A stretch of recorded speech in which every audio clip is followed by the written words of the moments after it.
This small weathered object might look like a simple piece of pottery, but it's not what you think. Discovered deep within an ancient tomb, its delicate structure and impossible precision have left scientists baffled. How could a civilization, thousands of years ago, carve such thin, symmetrical walls from stone harder than steel, and without modern tools? It's a question no one has answered. And this is just one example. All around the world, artifacts have surfaced that don't seem to belong to the time periods they were found in. Perfectly preserved swords that never rust, carved discs that resemble modern machines, and ancient devices that predict celestial movements with eerie accuracy. Each of these objects tells a story, but none give us the full truth. Instead, they raise new questions. Who made them? How? And why do so many of them seem centuries or even millennia ahead of their time? If we don't figure out what these artifacts were truly meant for, we might be missing something much bigger. Are we underestimating the intelligence, precision, and technological reach of ancient civilizations? Possibly. These aren't just relics, they're clues. Clues that hint at advanced knowledge, forgotten techniques, or entire chapters of history we've never read. Every unexplained artifact forces us to question what we've been taught. Were these objects ceremonial, functional, or something else entirely? Without clear answers, we're left filling in the gaps with assumptions, and that's dangerous. Because if even one of these artifacts proves our timeline wrong, what else have we gotten wrong? The deeper we dig, the more the past seems to whisper, "You don't know the full story." Not yet. In 1936, deep beneath the scorching sands of Saqqara, Egypt, a team of archaeologists led by Walter Bryan Emery was excavating the tomb of Prince Sabu, a high-ranking official and son of Pharaoh Anajib of Egypt's first dynasty, over 5,000 years ago. The tomb had remained untouched for millennia. As workers carefully cleared layers of sediment and debris, they unearthed the typical objects one might expect in a royal burial: pottery, tools, and ceremonial vessels. But then, something strange caught their eye. Amid the limestone rubble was a disc-shaped object, dark and smooth, unlike anything they'd seen before. It was carved from a single piece of schist, a brittle, fragile stone that typically shatters under pressure. Yet here it was perfectly intact. What made it even more unusual was its shape: 3 gently curved lobes extended from a central hub, with a small, upright cylinder at the center, resembling an axle. The entire form looked mechanical, almost modern. Emery himself noted how strikingly out of place it appeared among the other artifacts. Though he cataloged it as a simple ceremonial bowl, he admitted there was no clear explanation for its purpose. The find was quickly packed up and sent to the Egyptian Museum in Cairo, where it has remained ever since. But the mystery surrounding the object only deepened. Scholars and researchers who later examined the disc were puzzled, not only by its design, but by the fact that such a delicate structure could be carved with such precision using the rudimentary copper tools of the time. In a single moment, an artifact from a prehistoric tomb had ignited a mystery that still refuses to be solved. At first glance, the Sabu disc seems deceptively simple, just a shallow dark stone bowl, weathered by time. But upon closer inspection, the object reveals a level of craftsmanship that defies the era in which it was made. Measuring about 61 centimeters, roughly 2 feet in diameter, and only a few centimeters thick, the disc is carved from a single piece of metamorphic schist, a material known for its brittleness. Attempting to carve such stone today without modern tools would be difficult, even dangerous, but somehow, over 5,000 years ago, ancient craftsmen achieved near-perfect symmetry in a medium that cracks under the slightest pressure. Its most striking feature is its trio of curving, wing-like blades, which radiate outward from a central ring. These blades arc gracefully, forming a kind of tri-lobed pattern, with smooth edges and near-identical curvature on each side. In the center sits a raised cylinder, almost like a hub, that appears engineered to fit onto an axle or support rod. This part, in particular, has fascinated modern engineers and historians alike. The symmetry, balance, and mechanical appearance suggest function rather than decoration. But what function, exactly? Many point to its aerodynamic design. The curved lobes resemble the blades of a turbine or fan, and some have speculated whether the disc was part of a mechanical assembly, perhaps even something that rotated. But for an object from Egypt's first dynasty, predating the invention of the wheel in the region, the notion of rotational machinery seems almost unthinkable. Could it have been symbolic? A ritual item shaped to imitate a now forgotten concept? Or was it a purely practical object, designed for a use we've simply lost all context for? One thing is certain, this was not random artistry. Whoever shaped the Sabu disc knew exactly what they were doing. Over the decades, the Sabu disc has been the subject of endless debate, and no consensus has emerged about what it actually was or what it was for. The most traditional theory, and the one initially adopted by Emery, suggested the disc was a ceremonial object, perhaps a shallow incense holder or offering vessel used during rituals. After all, much of what was buried with Egyptian nobles had spiritual significance. The ancient Egyptians believed the soul needed not only protection in the afterlife, but also the tools and comforts it had during life.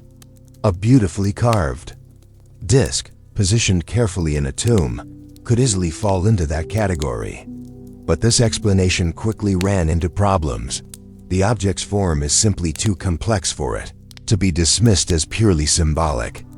The tri-lobed design, the central hub, the symmetry, it all looks engineered, not decorative.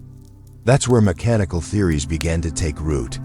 Some researchers have noted that the disc's shape closely resembles modern impellers components, found in pumps or turbines that help direct the flow of air or liquid. Could this object have been part of an ancient water pumping system, a component of early rotational machinery? Perhaps, but then comes the problem of the timeline. Such technology, at least according to mainstream understanding, didn't exist. In ancient Egypt, there is no other archaeological evidence suggesting a mechanical culture sophisticated enough to design or utilize something like this. Still, the resemblance is hard to ignore. Others have suggested it could have been part of a spinning device, maybe even a wheel prototype or flywheel. The raised center, which appears to fit snugly onto a rod or axle, adds weight to this theory. But again, no matching parts have ever been found alongside it. No assembly, no mechanism. Just this one lone object that looks like it belongs to a much more advanced system. The wheel didn't even enter Egyptian use until centuries after the disc was created. Of course, decorative theories persist as well. Some believe it could have been a lamp or a vessel stand, with the lobes serving as stabilizing elements. Others see it as a representation of religious symbolism, possibly even a model of the sun's path, or some cosmological diagram lost to time. Yet, even these ideas fail to explain the immense precision with which it was carved. Why would such care and effort go into an object if its purpose was merely symbolic? And why use a stone as fragile and difficult as schist? As more scholars and even engineers have studied the disc in modern times, the debate has only intensified. Replicas have been 3D printed, computer modeled, and stress tested, yet none of these methods have provided definitive answers. Every new theory seems to unravel just as quickly as it's proposed. What began as a curious find in a royal tomb has become a riddle of craftsmanship, technology, and intention, one that continues to challenge everything we think we know about early Egyptian innovation. Despite decades of examination and speculation, the Sabu disc remains one of the most confounding artifacts ever uncovered in ancient Egypt. It has been studied by historians, engineers, designers, and even fringe theorists, yet no one has been able to definitively say what it was or why it was made with such startling precision. The object is now kept in the Egyptian Museum in Cairo, placed behind glass like a relic of a lost civilization. Visitors peer at it, read the sparse plaque beside it, and leave with more questions than answers. It doesn't fit neatly into the narrative of Egypt's first dynasty. It doesn't behave like any known tool, and its shape feels more in line with modern industry than ancient ritual. In recent years, modern engineers and researchers have attempted to digitally reconstruct the disk and test it in virtual environments. Some have built functional replicas, attaching the disk to rotors or examining it in fluid dynamic simulations. One surprising result: its curved blades appear to facilitate the flow of air or water in controlled directions, an aerodynamic trait that would make sense in machinery, not religious offerings. But again, this only adds to the confusion. If it was mechanical, where is the rest of the mechanism? Why has no other component like it ever been discovered? Others propose that it could be a representation of something else entirely, perhaps a model or symbolic object meant to imitate a now lost technology. Still, the craftsmanship challenges that idea. This wasn't quickly made. It took skill, planning, and careful execution. And so, the disk sits in silence, thousands of years old, impossibly designed, and entirely alone. A whisper from the past, challenging everything we think we know about ancient human capability and leaving us to wonder, what else have we overlooked? The Gujian sword, China, in 1965, during routine excavation work in Hubei province, China, a team of archaeologists uncovered a tomb near the Jiang River. It was an unassuming dig site at first, just one of many in the region connected to the ancient Xiao state. The tomb, sealed beneath layers of clay and waterlogged earth, had been buried for over 2,000 years. Inside were lacquerware, jade ornaments, and bronze vessels. But one particular object, concealed in a tightly sealed wooden scabbard, would come to define the entire site. When the archaeologists opened it, they found a sword still gleaming, its blade perfectly intact. At first, there was disbelief. Bronze doesn't age gracefully, especially not after 2 millennia underground. Yet this blade appeared untouched by time. The tomb was dated to the spring and autumn period, around the 5th century BCE, but the sword looked as if it had been forged only days ago. It quickly became clear this was no ordinary weapon. What they had found was the Gujian sword, a relic, believed to have belonged to, or at least been commissioned by, King Gujing of the Yu state. His name, etched in ancient script near the hilt, left little room for doubt. And so began one of the most fascinating archaeological investigations in modern Chinese history. From that moment forward, the sword captured national attention. Researchers, historians, and scientists gathered to examine the blade, not just to confirm its origin, but to understand how it could have survived so long so perfectly in such hostile conditions. The discovery wasn't just rare, it seemed impossible. How could something so old remain so untouched? The preservation of the Gujian sword is nothing short of extraordinary. Most bronze artifacts unearthed from ancient tombs show signs of oxidation, flaking, surfaces, dull corrosion, and structural decay. But this blade was different. When removed from its scabbard, the metal surface shimmered under the lights. Its edges remained razor sharp.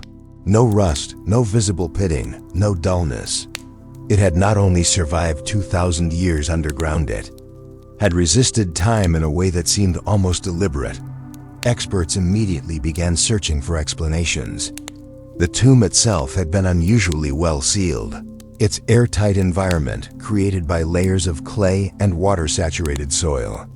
This prevented oxygen from circulating, which in turn helped minimize corrosion. But this alone couldn't fully account for the sword's pristine state. Many other weapons found under similar conditions had still deteriorated. Something about this blade was different. Closer examination of the scabbard revealed a tight wooden casing lined with what appeared to be a black organic material.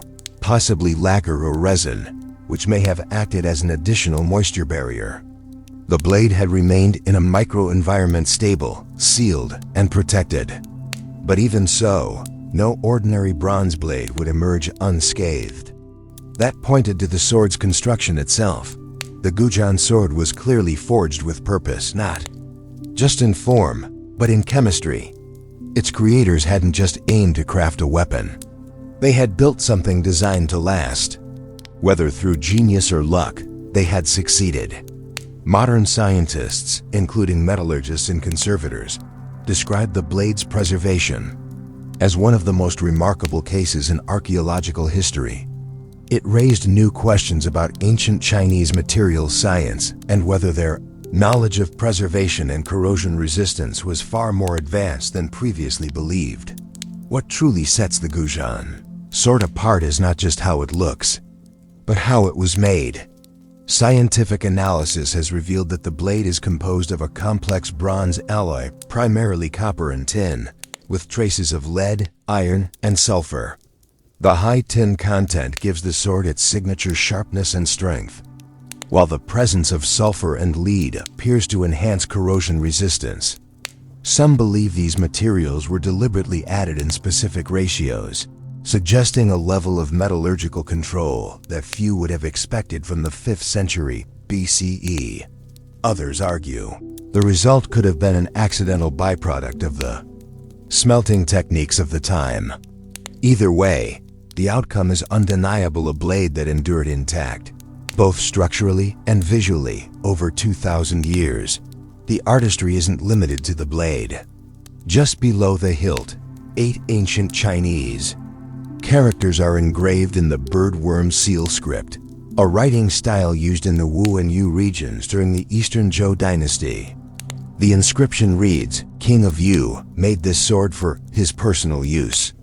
After comparing timelines and historical records, scholars match the reference to King Gujian of Yu, a ruler famed for his resilience and political cunning.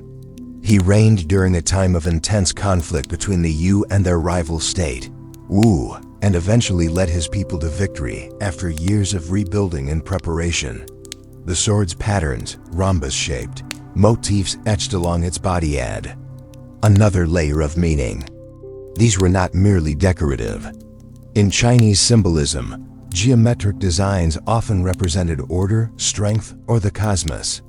Taken together with the inscription, the metallurgy, and the context of its burial, the sword becomes more than a weapon. It becomes a reflection of a kingdom's legacy, a ruler's ambition, and an era's technological brilliance. Even with all that is known about the Gujian sword, its construction, preservation, and historical context, one question remains unresolved. Was it ever meant to be used in battle? Or was it created for ceremonial purposes, never intended to draw blood? The answer remains elusive, and both interpretations carry weight. On one hand, the sword exhibits all the physical traits of a functional weapon. Its edge is sharp, its weight well balanced, and the grip wrapped in silk for secure handling. Metallurgical tests confirm it was made with durability in mind. These aren't features of a symbolic display piece. They suggest readiness for combat, for defense, for command. In ancient China, swords were personal items of power. A weapon like this, forged with such precision, could easily have served as the king's sidearm, and yet its condition complicates that theory. The blade was found without signs of wear or damage, no chips, no nicks, no scars from use.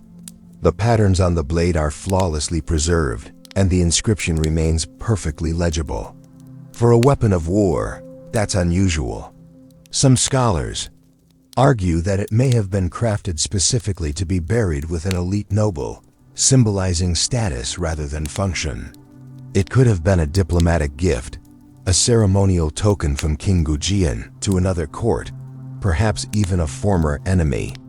If so, it would never have seen combat. There's also the possibility that multiple swords were made in the king's name, some for show, others for war.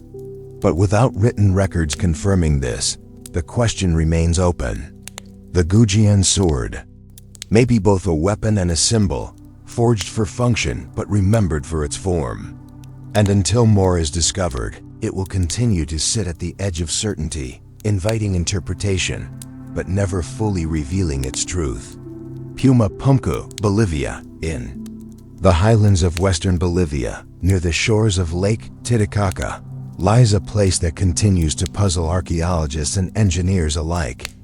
Known as Pumapunku, it's part of the larger Tiwanaku archaeological complex, once the center of a pre-Incan civilization that flourished nearly 1,500 years ago. But while much of Tiwanaku showcases impressive stonework and ceremonial design, Pumapunku stands apart. The site is filled with megalithic blocks scattered across the landscape, some weighing over 100 tons. They aren't simply large, they're carved with geometric precision that seems far ahead of the tools available at the time. The ruins were first recorded by European explorers in the 16th century, but serious archaeological interest didn't emerge until the 20th century. Early visitors assumed the blocks had been the remains of a massive temple or palace, toppled by earthquakes or time. The local Aymara people had long regarded the site as sacred, believing it to be a place built by the gods themselves. And when you stand among the fragments, it's easy to see why. The stone blocks, many of them, shaped like perfect interlocking puzzle pieces, seem almost mechanical. Some are so finely cut, their surfaces are smooth to the touch, with right angles and inner recesses carved with millimeter accuracy. Researchers have debated the purpose of Pumapunku for decades. Was it a ritual platform, an astronomical observatory, a royal structure? Whatever it was built with intention and with a method that doesn't neatly fit into what we know about Andean stoneworking at the time. The stones aren't just stacked, they're engineered. And yet, there are no detailed records explaining how it was built. No tools have ever been recovered nearby. Just the stones, scattered as if frozen mid-construction or mid-collapse.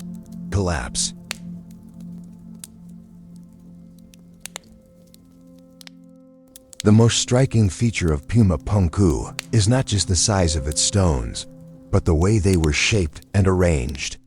Many of the blocks are made of andesite and red sandstone, both extremely hard materials. Andesite, in particular, ranks high on the Mohs hardness scale, close to granite, and requires considerable force or specialized tools to manipulate. Yet here, lying across the plateau, are dozens of andesite slabs with perfectly flat surfaces, sharp 90-degree corners, and intricately carved notches that look like they were made by machines. Some of the carvings are so precise, modern engineers have compared them to prefabricated components. Perhaps the most iconic examples are the H-blocks, so called because of their symmetrical capital H shape. These pieces are carved with such consistency that if lifted upright, they appear as though they could fit together like a modular assembly. Some even contain internal grooves and inset cuts that resemble channels or fasteners. The tolerances are so fine that, in places, the gap between two joined stones is thinner than a sheet of paper. This level of precision is difficult to achieve even with modern tools.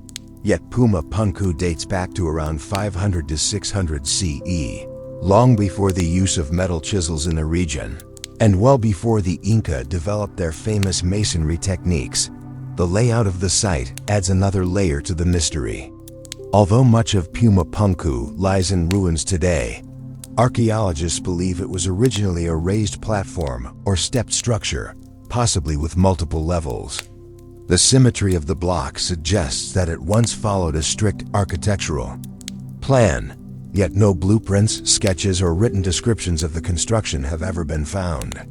And curiously, some blocks appear to have been moved great distances, up to 90 kilometers away from their original quarry locations. How that was achieved, without wheels, pulleys, or draft animals, remains unclear. These details leave room for speculation. Could the builders have used techniques now lost to history? Were they working with tools that have not survived in the archaeological record? Or did they possess a form of stone-shaping knowledge that defies our expectations of pre-industrial engineering? Puma Punku offers no answers, only silence and stone, perfectly cut, immovably placed, and unaccompanied by explanation. The purpose of Puma Punku has remained one of its most enduring puzzles. Unlike other ancient sites where religious or political functions are supported by inscriptions, murals, or statues, Puma Punku offers no clear indication of its intended role. What we're left with are architectural clues, foundation layouts, stone orientations, and fragments of walls that suggest several possible uses, each with its own implications. Some researchers propose that Puma Punku was part of a religious complex, perhaps even a sacred entryway to the larger Tiwanaku ceremonial center nearby. The sheer size and precision of the stones may have been intended to evoke awe-fitting for a site meant to impress pilgrims or serve as a stage for ritual gatherings. Supporting this theory is the alignment of certain structures with cardinal directions and solstices, which hints at a cosmological function. In many pre-Columbian cultures, architecture was deeply symbolic, designed to mirror the heavens and mark seasonal cycles. Others suggest it may have functioned as an astronomical observatory. Some blocks appear to be aligned with solar and lunar events, such as the June and December solstices. If true, Puma Punku could have served as a kind of calendar or timekeeping device, used by priests or rulers to determine planting seasons, ceremonial dates, or periods of construction. However, unlike sites such as Stonehenge or Machu Picchu, where astronomical alignments are more overt, Puma Punku's connections to celestial events remain less certain and largely speculative. A third theory sees Puma Punku as a palatial or administrative structure, possibly the seat of an elite class or ruling priesthood. The scale of the construction and the difficulty involved suggest a central, authoritative effort, one capable of mobilizing labor, transporting materials, and enforcing a sophisticated design. This would place Puma Punku not just as a ritual site, but as a symbol of political or social control. Yet again, the absence of royal tombs, elite dwellings, or inscriptions leaves this idea largely unconfirmed. Each theory offers pieces of the puzzle, but none complete it. The truth may lie in a combination of functions, ritual, astronomical, and political, all integrated into a single, monumental statement of cultural identity. Or it may point to a purpose we've yet to even imagine. Puma Punku has inspired a wide range of theories, some grounded in archaeological research, others drifting into speculation. The precision of the stonework, the scale of the blocks, and the absence of clear construction tools have led to conventional explanations, struggling to fully account for the site's creation. As a result, Puma Punku has become a focal point for both serious inquiry and fringe hypotheses. Mainstream archaeologists believe that Tiwanaku people were responsible for Puma Punku's construction, likely beginning around 500 CE. They point to cultural continuity, tool marks on certain blocks, and evidence of large-scale labor organization as proof of human craftsmanship. Though copper tools were available, they would have required immense effort to carve stone of such hardness. Still, with time, skill, and coordination, it's not impossible, just improbable by today's standards. Conventional models suggest the blocks were moved using ramps, rollers, and manpower, with laborers shaping the stones through abrasion and patience rather than mechanical precision. But alternative theories persist. Some propose that the blocks were molded rather than carved, that the builders somehow softened or reconstituted stone into a workable form, an idea often referred to as geopolymer theory. Others claim lost technologies or unknown tools were at play, methods that may have disappeared entirely with the collapse of the civilization. And then there are more speculative voices who suggest contact with other cultures, or even extraterrestrial influence, arguing that the engineering displayed at Puma Punku doesn't align with what was believed to be possible at the time. Adding to the mystery is the site's sudden abandonment. Archaeological evidence suggests that the Tiwanaku civilization collapsed around 1000 CE, possibly due to prolonged drought. Construction at Puma Punku appears to have halted abruptly. Massive stones lie unfinished, scattered as if frozen in mid-assembly. Some were never moved into place. Others rest at odd angles, toppled and broken. Whatever plans the builders had for Puma Punku, they were interrupted and never resumed. Today, the site remains open to interpretation. With no written records from the Tiwanaku and no direct descendants preserving its oral traditions, the true meaning and method behind Puma Punku's creation may never be known. The stones are all that remain precise, silent, and still resisting every answer we try to give them. Nebra Sky Disk, Germany. In the summer of 1999, two amateur metal detectorists were combing through the forested hills near the town of Nebra in the German state of Saxony-Anhalt. Without a proper excavation permit, they moved quietly, hoping to avoid attention. What they found buried beneath the dry soil would not only change their lives, but alter our understanding of Bronze Age Europe. Just 30 centimeters below the surface, they unearthed a disc-shaped object, covered in a thick layer of green corrosion, alongside two swords, two hatchets, a chisel, and fragments of spiral arm rings.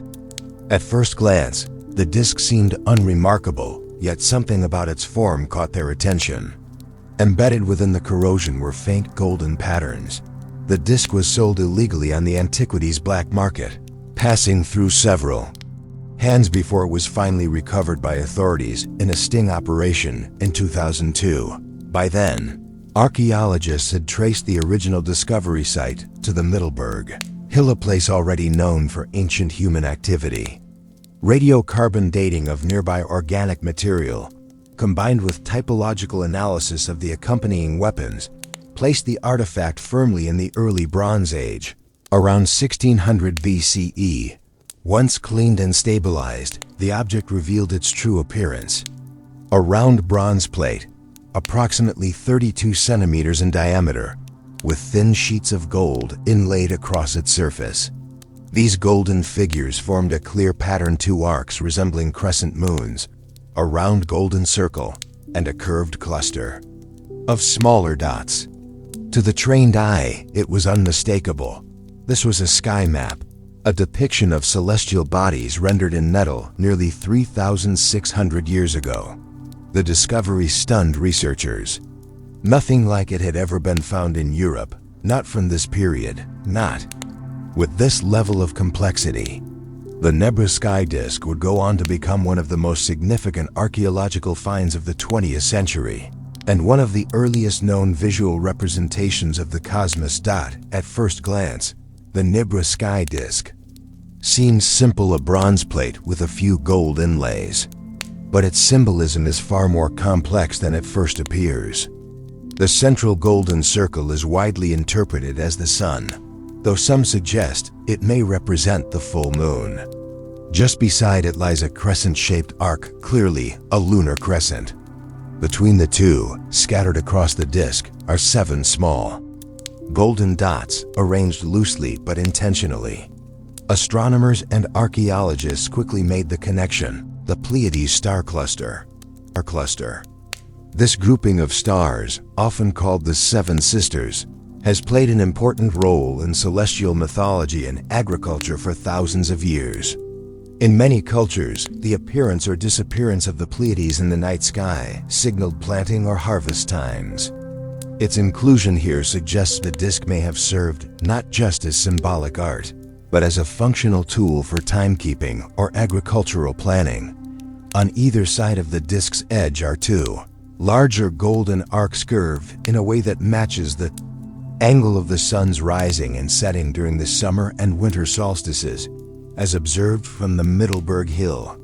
When placed in its original location, these arcs align closely with horizon points visible from the hill's summit. Some scholars believe the disk may have been used as a portable instrument, capable of tracking the sun's annual movement across the sky. A final arc was added later, slightly different in design. This gold band sweeps across the bottom of the disk and may represent the solar boat, a concept found in ancient Near Eastern cultures, where the sun was thought to travel beneath the earth during the night in a celestial vessel. This addition complicates the disk's meaning, suggesting it evolved over time, acquiring layers of religious or cosmological interpretation. The Nebra sky disk doesn't follow one single tradition. Instead, it seems to blend astronomy, ritual, and myth into a single object. Whether it was used for observation, ceremony, or instruction is still debated, but one thing is clear: the people who created it had a deep, systematic understanding of the heavens when compared to other ancient artifacts associated with astronomy. The Nebra sky disk stands alone in both form and complexity. In Mesopotamia, cuneiform tablets dating back to the same period document detailed astronomical observations, charts, calendars, even eclipses, but they do so through written records, not visual symbols. In Egypt, alignments between temples and celestial events like solstices show a deep awareness of the heavens. But again, we see these relationships expressed through architecture and ritual rather than through portable tools. The Nebra disk is different. It's not a building or a scroll. It's a single compact object that visually represents the cosmos in abstract yet intentional ways. Unlike the later Antikythera mechanism from ancient Greece, often described as the world's first analog computer, the Nebra disk contains no moving parts, no gears, and no inscriptions. Yet the conceptual leap it represents is arguably just as profound. It bridges the symbolic and the scientific. There are other prehistoric sites that incorporate celestial knowledge, Stonehenge being the most famous. The alignment of its stones with the summer solstice sunrise is well known, and recent findings suggest it may have been used to track lunar cycles as well. But again, Stonehenge is a fixed structure. The Nebra disk, by contrast, is personal, transportable, and layered with meaning, a combination rarely seen in early Bronze Age Europe. Some researchers have noted similarities with artifacts from the Mediterranean and Near East. The solar boat motif, for example, appears in Egyptian and Sumerian mythology. This has led to speculation that the disk reflects cultural exchange between Northern Europe and the more established civilizations to the south. If true, it would suggest that Bronze Age Europe was far more interconnected than once believed. Ultimately, while the Nebra disk shares traits with various ancient traditions, it does not neatly fit into any one category. It seems to have emerged from a unique cultural synthesis, part astronomy, part ritual object, part visual cosmology. And that makes it all the more remarkable. It doesn't just echo ancient knowledge, it offers a new lens through which to understand it. The Nebra sky disk forces a quiet but powerful re-evaluation of what we thought we knew about Bronze Age Europe. For a long time, the narrative of early European societies emphasized scattered tribes, basic tools, and limited knowledge of the wider world. But this artifact tells a different story. It speaks to a people who observed the sky systematically, who didn't just watch the stars, but recorded them, symbolized them, and embedded them into their worldview in metal and gold. This raises a deeper question.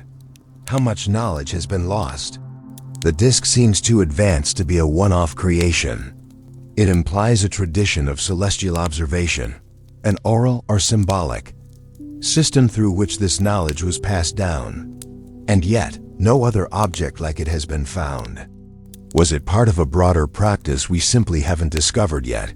Or is it the sole survivor of a tradition erased by time? Its craftsmanship suggests that early Europeans were capable of much more than we often assume. They worked with multiple metals, understood seasonal cycles, and mapped the sky with enough accuracy to model celestial relationships. This wasn't random symbolism. It was measured, planned, and executed with purpose. And yet, for all its detail, the disc remains mute. We don't know who made it. We don't know what stories they told about the sun, the moon, or the stars. We don't know whether it was used in ritual, teaching, navigation, or something else entirely. We don't even know if it was common or exceptional. What we do know is that it doesn't fit easily into our existing categories. It challenges them. Today, the Nebra sky disk is housed in the State Museum of Prehistory in Halle, Germany. Behind glass, it gleams softly under carefully controlled lighting, its gold still catching reflections after 3,600 years. Visitors stand in front of it, often silently, not out of reverence, but out of uncertainty. It offers no explanation, just patterns, symbols, a vision of the sky as someone once saw it, long before Europe had written history. And in that silence, it asks a question that no one has yet been able to answer. What else did they know? Massive sarcophagi at the Serapeum, Egypt. Beneath the sands of Saqqara, Egypt, not far from the famous Step Pyramid, lies a tunnel system known as the Serapeum, a subterranean necropolis, carved into bedrock over 2,000 years ago. First formally excavated in the 19th century, this underground complex contains chambers so precisely cut they appear almost geometric, each housing a massive stone box. These aren't ordinary sarcophagi. They are monolithic granite containers, some weighing over 70 tons, including their matching lids. Their dimensions are staggering, the size of a small truck, polished to a near mirror-like finish on the inside. As visitors descend into the stone corridors, it becomes clear that these weren't hastily built or randomly placed. The chambers are evenly spaced, aligned with architectural precision, and the sarcophagi themselves fit into recessed alcoves with almost no margin for error. Each one is carved from a single block of Aswan granite, a material that is notoriously difficult to shape even with modern equipment. And yet, these ancient structures display flawless symmetry, smooth interior walls, and crisp 90-degree angles. Their lids fit so tightly that in some cases, even a sheet of paper would struggle to slide in between. Who built them? Why? And more importantly, how? These are questions that continue to intrigue scholars, engineers, and visitors alike. The official explanation ties them to the Apis bull culta, long-standing religious tradition in ancient Egypt where sacred bulls were buried with honor and ceremony. The Serapeum, in this view, served as their final resting place. But the scale of the construction and the engineering skill required to place these boxes underground raises questions that go far beyond ritual. What sets the Serapeum apart is not just the size of the sarcophagi, but the precision with which they were made. Modern engineers have studied the boxes and found tolerances so tight, they defy explanation by hand tools alone. The interiors are flat to within fractions of a millimeter. The corners are perfectly square. In some examples, tool marks suggest an extremely fast rotary cutting method, something more consistent with industrial machining than copper. Chisels and pounding stones. To create just one of these boxes would require quarrying a 70-ton slab of granite, transporting it over 500 miles from Aswan to Saqqara, then carving it to exacting specifications, polishing the surface, and lowering it into an underground chamber, all without damaging the structure or misaligning the lid. The logistical requirements are immense. The tunnels themselves are narrow, with tight turns and inclines, making it difficult to imagine how such massive objects were maneuvered into place. Even with today's cranes and machinery, it would be a significant challenge. Conventional archaeology maintains that with enough manpower, time, and ingenuity, such feats were within reach for the ancient Egyptians. They had sledges, ropes, copper tools, and a highly organized labor force. But critics point out that no detailed records survive describing the specific process, no diagrams, No step-by-step inscriptions. No tools or scaffolding have been found in or near the Serapeum to support the mainstream explanation. What we do have are the finished products, immense, flawless, and eerily silent. This has led some engineers and architects to question whether ancient Egyptian craftsmen had access to techniques now lost to history. Could they have employed unknown methods to soften or shape granite more easily? Did they use sound, water, or heat in ways we no longer understand? These questions remain speculative, but the engineering mystery continues to deepen the more closely we look. The prevailing academic theory is that these sarcophagi were used for the ritual burial of Apis bulls, sacred animals in ancient Egyptian religion, believed to be earthly manifestations of the god Ptah. When an Apis bull died, it was mummified and buried with great ceremony. The scale and grandeur of the Serapeum, in this view, reflect the importance of the cult. The enormous sarcophagi were not just containers, they were monuments to divine life. Supporting this theory, some boxes bear inscriptions mentioning pharaohs from the 18th to 26th dynasties. These carvings, often modest in size compared to the box itself, suggest that at least some of the sarcophagi were reused or repurposed over centuries.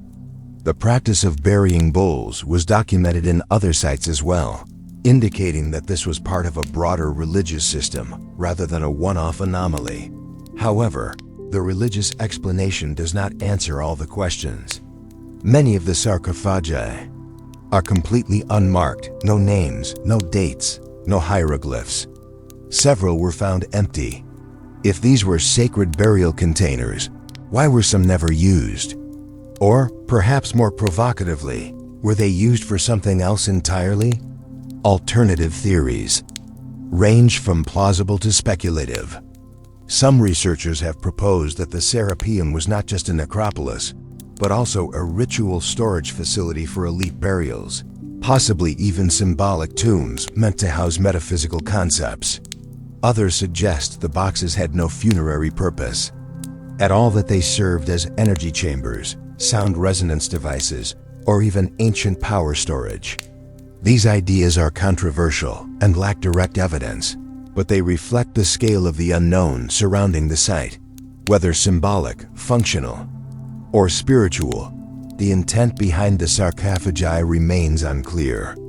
What is clear is that they were made to last not just decades or centuries, but millennia.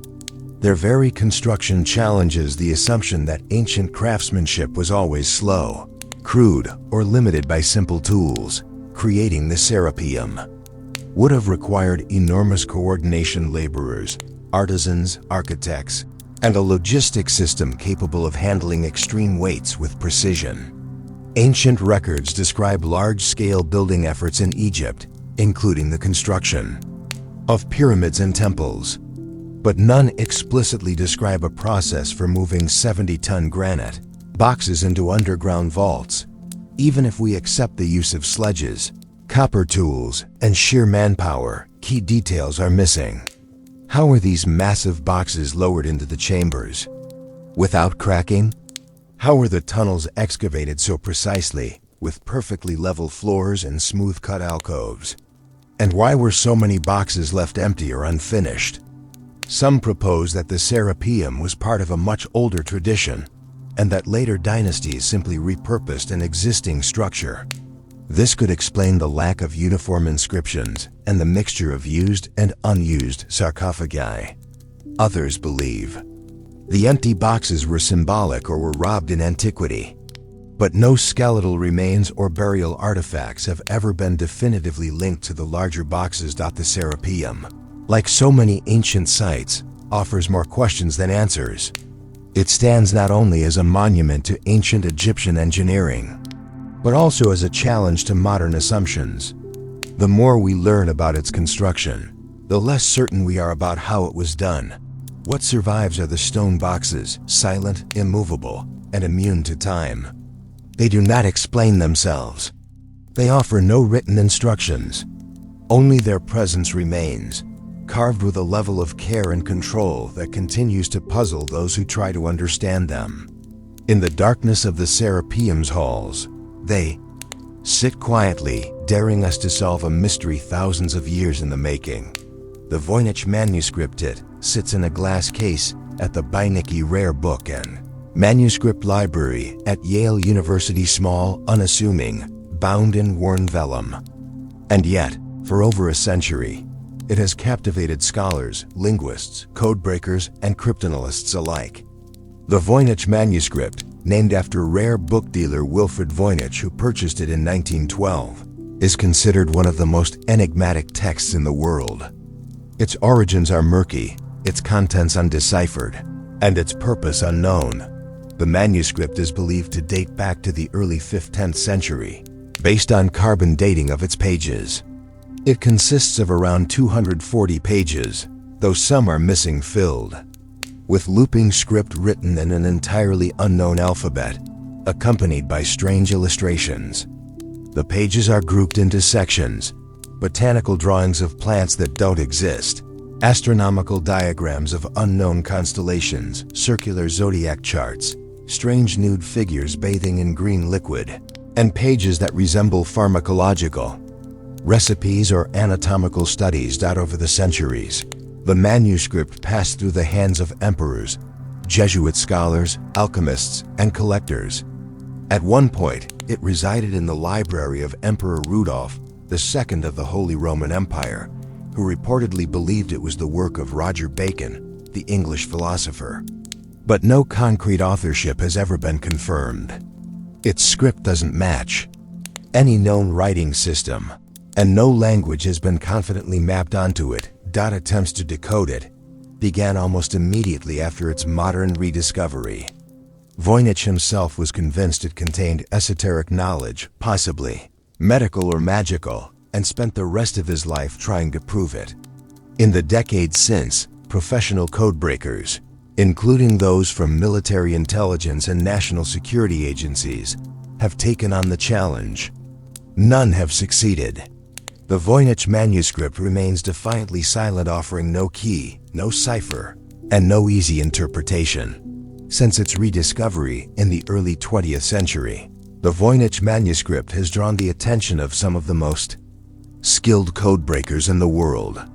During World War II, cryptanalysts from British and American intelligence agencies, including veterans of high-level cipher work, attempted to crack its code. They brought with them the tools of military cryptography, frequency analysis, pattern recognition, and computational modeling. Yet even with decades of effort, no one has identified a convincing decryption method. The script remains stubbornly consistent, repeating certain words and structures, but no known cipher system fits its pattern. One early theory proposed that the manuscript was a simple substitution cipher, encoding a natural language using invented characters. But attempts to reverse engineer such a cipher resulted in gibberish or statistical noise. Others believed it was a form of shorthand or steganography, where meaning was hidden in patterns, illustrations, or seemingly irrelevant details. Again, nothing yielded a breakthrough. More radical approaches suggested that the manuscript was written in a constructed or lost language, something like Linear A or Rongorongo, not connected to any modern tongue. Linguists examining the text found some compelling features. The manuscript follows Zipf's law, a linguistic pattern found in real human languages. Words repeat with statistical regularity. There is grammar-like behavior. Certain characters only appear at the beginning or end of words, for instance. This suggests structure, not randomness. However, no language, ancient or modern, has yet been convincingly mapped to its writing system. And with no Rosetta Stone-like parallel to compare against, decipherment remains speculative. There is also the persistent possibility that the manuscript is a hoax, that someone possibly in the 15th century, possibly later, created a meaningless document designed to mystify or impress. A linguistic illusion, carefully crafted to appear real while saying nothing at all.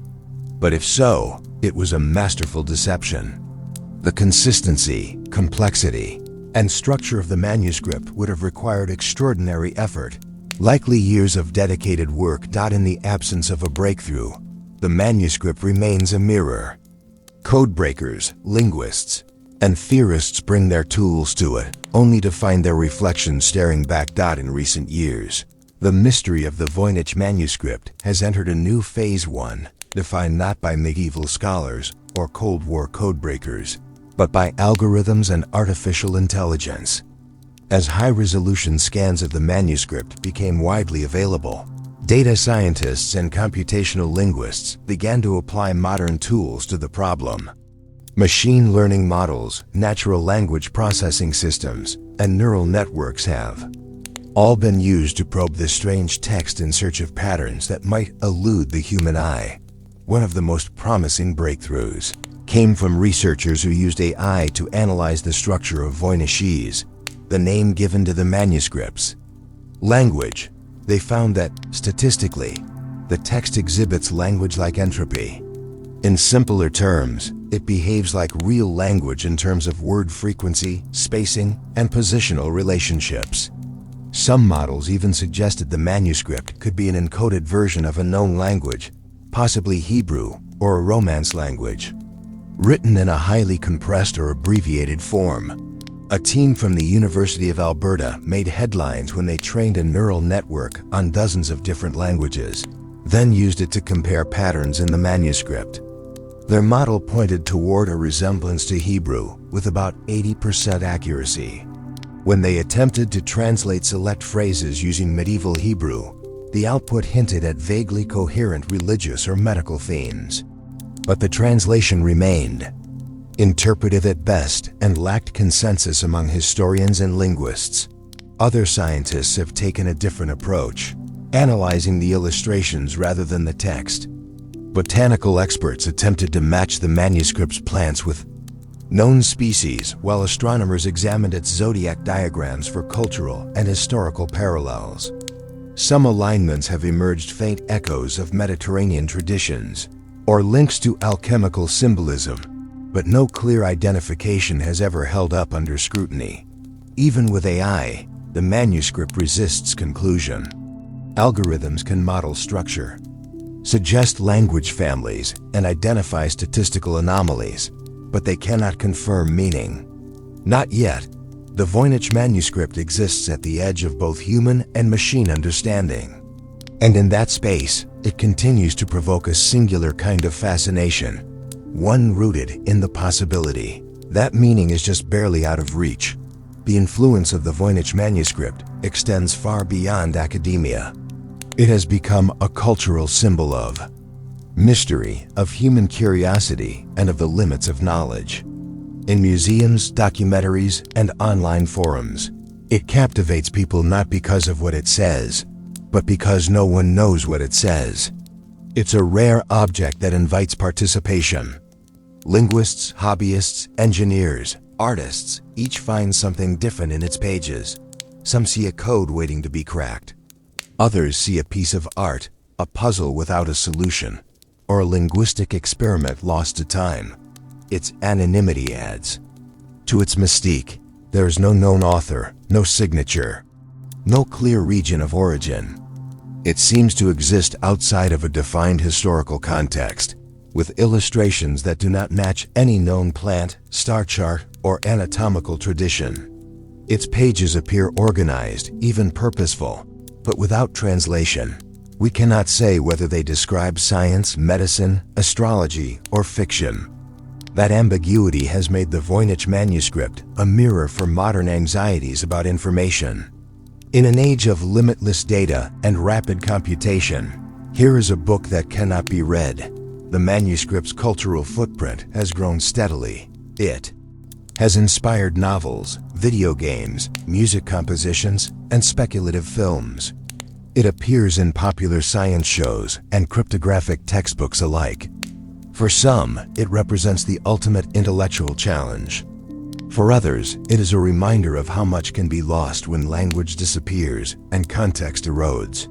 Either way, it speaks to something deeply human, the need to understand, to decode, to reveal dot and still. The pages remain silent. The Voynich manuscript has resisted decipherment for over 600 years. Dozens of the world's best codebreakers have tried and failed.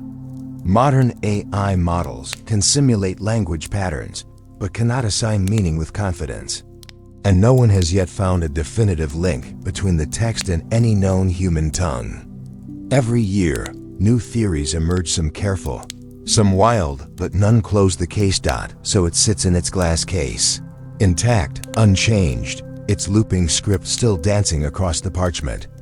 Not a single word has been conclusively translated. And until that day comes, if it ever does, it will remain what it has always been.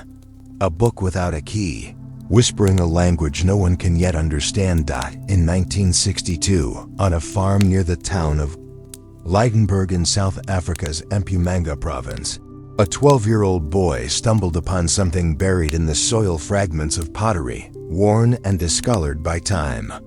What he didn't know then was that he had uncovered one of the most important archaeological finds in southern African history.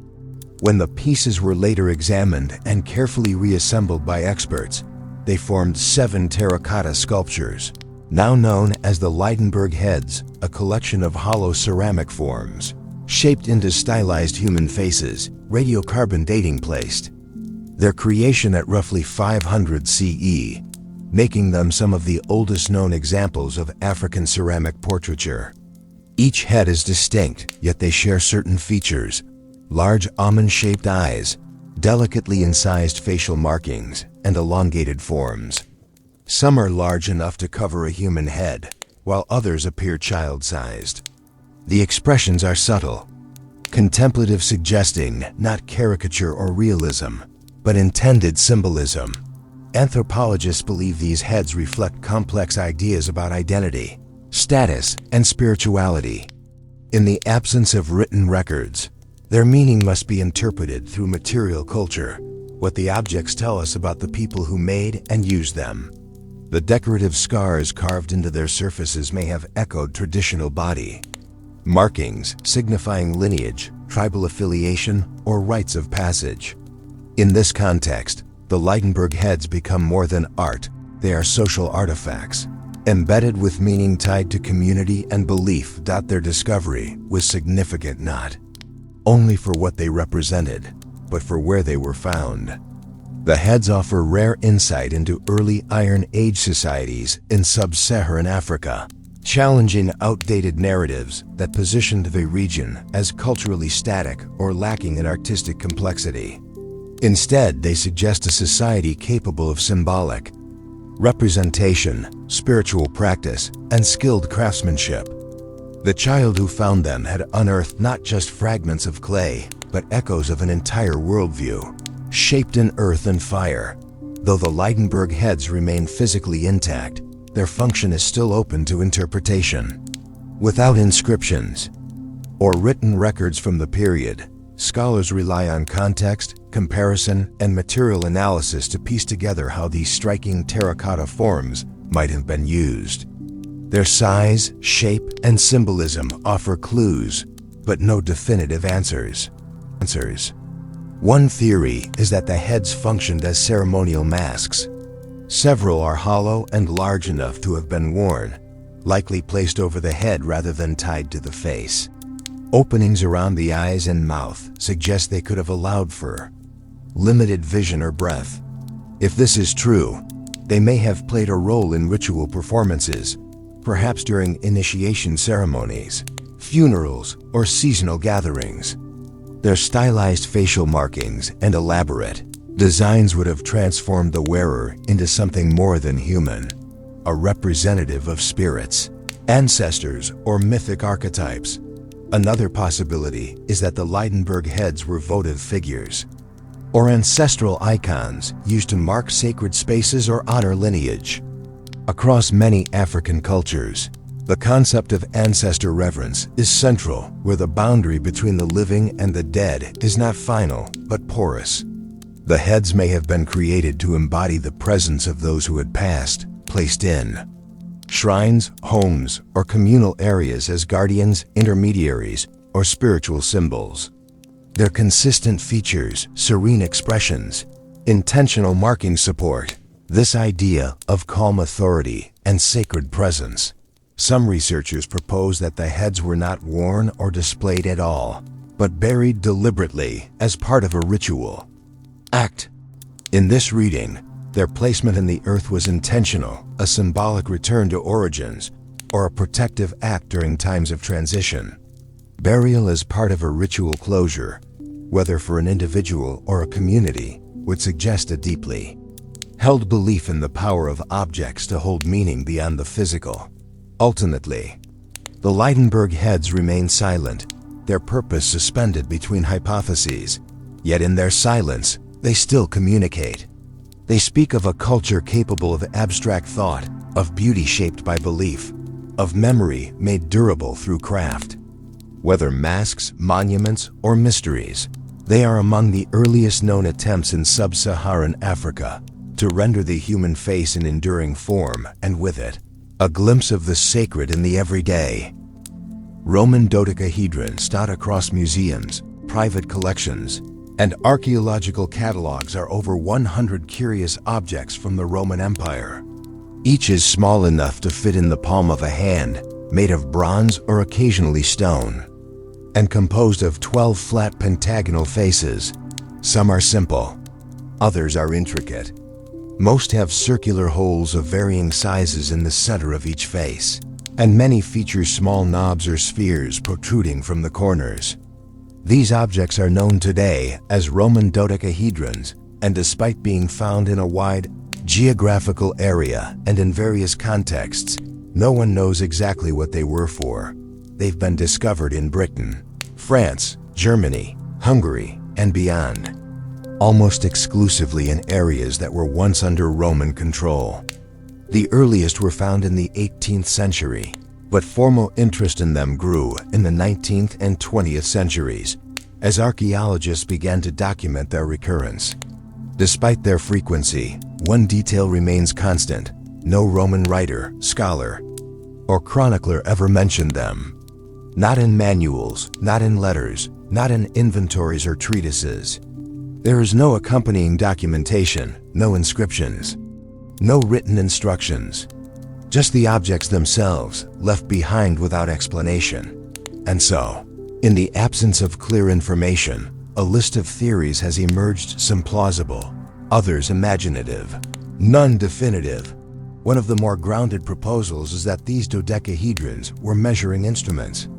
Given the range of hole sizes and the regularity of the shapes, some researchers believe they could have been tools used by Roman engineers or soldiers to gauge standard diameters, possibly for pipes, columns, or projectiles, a few experimental. Archaeologists have attempted to test this, suggesting that the objects could serve as size guides or gauges for ropes and poles. But the problem is consistency. The holes and dimensions differ widely from one specimen to another, even in nearby locations, which would be unusual for a standardized tool. Another theory suggests the objects were surveying or range-finding devices. By holding the dodecahedron at a fixed distance and looking through opposing holes, one might estimate distances or align structures. Some experiments have demonstrated how they might be used to determine distance based on angular size. Still, without consistent dimensions or a reference to this practice in Roman texts, the theory remains speculative. Some propose a textile function, perhaps used in knitting, weaving, or glove making. In one hypothesis, yarn might have been pulled through the holes to measure tension or organize thread. This could make sense in domestic contexts, particularly in regions where textile production was common.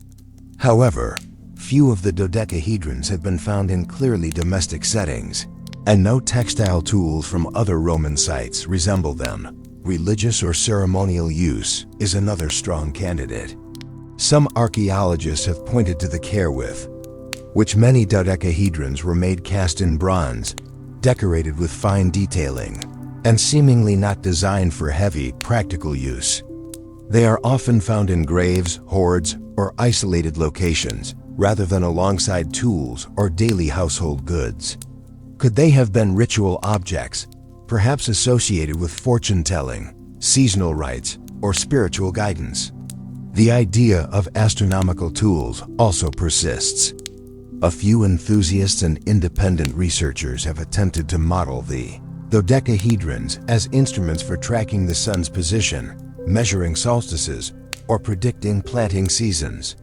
The changing size of the sun in the sky, when viewed through different hole combinations, might provide a seasonal cue, though again, such functionality would require consistent measurements, which the surviving examples lack. Still, for some, the idea persists that they may have been linked to Roman calendrical or astronomical knowledge, possibly as teaching devices. There are also those who suggest they were candlestick holders, scepter tops, or military emblems objects, meant more for display than function. One theory even posits that they were used as game pieces or toys, perhaps in a game now lost to time. Their symmetrical form and unique appearance could support this idea, especially given the Roman fondness for board games and pastimes. But again, no evidence connects them directly to gaming boards or known Roman rules of play. More unusual interpretations have also surfaced. Some believe the objects were magic talismans tied to astrology or esoteric rituals. Others suggest they were teaching tools used by philosophers or priests to represent abstract ideas, such as the geometry of the cosmos or the balance of nature. A handful of theories veer into speculative or fringe territory, proposing that the dodecahedrons are anachronistic technologies or tools of unknown origin, though these ideas are typically unsupported by archaeological data. What makes the dodecahedron such a compelling mystery is not just the number of theories, but the absence of any single, widely accepted explanation. Each object tells the same silent story. They are made with care, they are found across a wide area, and they leave no textual or visual trace in Roman documentation. This is especially odd, given how much the Romans recorded architecture, engineering, military campaigns, religious rituals, even culinary recipes. The dodecahedrons, however, remain completely unmentioned. Their size also raises questions. None are too large, most are small enough to hold, measuring between 4 and 11 centimeters in diameter. Some are extremely ornate, with precisely cast knobs on every vertex. Others are simpler, but still geometrically precise. No two are exactly alike, yet the 12-faced shape is consistent across the entire collection. It's a mathematical form known since antiquity, but rarely reproduced in physical object form, making its repeated use here all the more notable. Where they are found offers only partial clues. Many have been recovered from Northern Europe, particularly in Gallo-Roman regions, where the empire blended with local Celtic traditions. A few are found in hoards or treasure caches, suggesting they were considered valuable or worth keeping. But none have been discovered in Rome itself, or in eastern territories like Greece, Egypt, or Syria. This distribution may hint at a regional practice, perhaps a local custom, rather than an empire-wide phenomenon. Without inscriptions or markings, interpretation is left entirely to context. And that context is fragmentary. Theories rise and fall based on new finds, experiments, and interpretations. Each generation of researchers brings fresh ideas, only to circle back to the same fundamental problem. No definitive use, no direct description, no agreed purpose. In recent years, 3D printing and modeling have allowed new types of analysis. Researchers can now test visibility through opposing holes, simulate light flow, and even recreate grip and wear. These experiments have supported some theories, like those proposing astronomical alignment or range finding, but have not ruled out others. Some reconstructions have shown how the object could project a narrow beam of light or cast patterns, suggesting possible symbolic or meditative use. But whether these reconstructions reflect historical reality or modern imagination remains difficult to say. What's left is a collection of objects that continue to defy classification. They are not unique. In their strangeness, archaeology is filled with undeciphered artifacts, but the Roman dodecahedron stand out for their formality. They are deliberate, structured, and surprisingly frequent. They suggest a pattern, but do not reveal it, and so they remain in museum drawers and glass cases, studied but not understood. Occasionally, a new one surfaces from a field riverbank or excavation site, adding one more example to a mystery with no clear origin and no apparent end. For now, their purpose is lost. Not erased, perhaps, but simply never written down. In that silence, they've become something else, not tools or instruments or idols, but symbols of the limits of interpretation. The Roman dodecahedron reminds us that even in a culture known for its structure and order, some things were left unrecorded. Whether intentionally secret, too ordinary to mention, or tied to a tradition that left no mark, they now exist only as objects of speculation. 12 faces, 20 vertices, and countless theories, a mathematical shape, a cultural cipher, a puzzle with no solution, at least, not yet. Not yet. The Ziusudra flood tablet, Mesopotamia, in the vast, arid plains of southern Mesopotamia, where civilization first took shape along the banks of the Tigris and Euphrates. Archaeologists have uncovered fragments of clay tablets that quietly preserve stories older than most of recorded history. Among them is a particular narrative that appears and reappears across cultures and centuries: the story of a great flood. The Ziusudra flood tablet, discovered in the ruins of ancient Sumerian cities, contains the earliest known version of this myth, written over 4,000 years ago in the Sumerian language.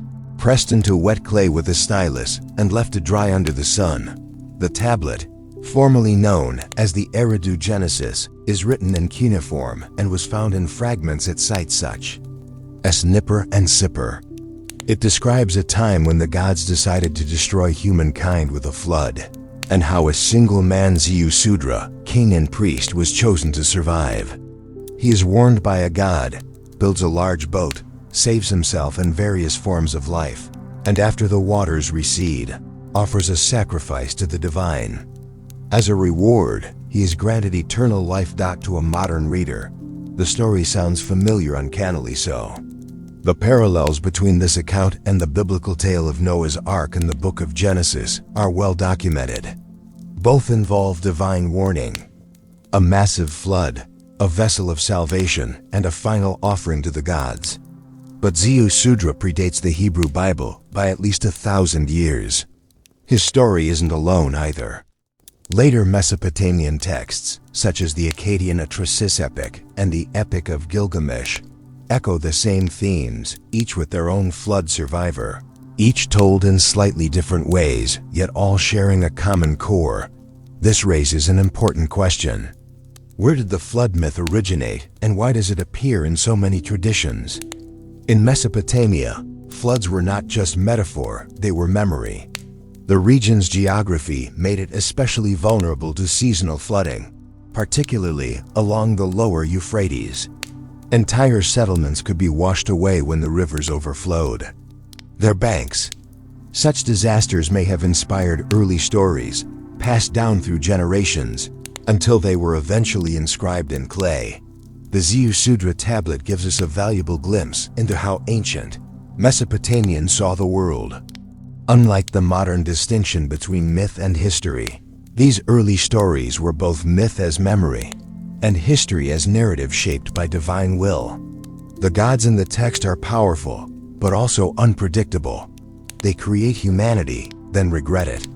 They send the flood, then preserve a remnant.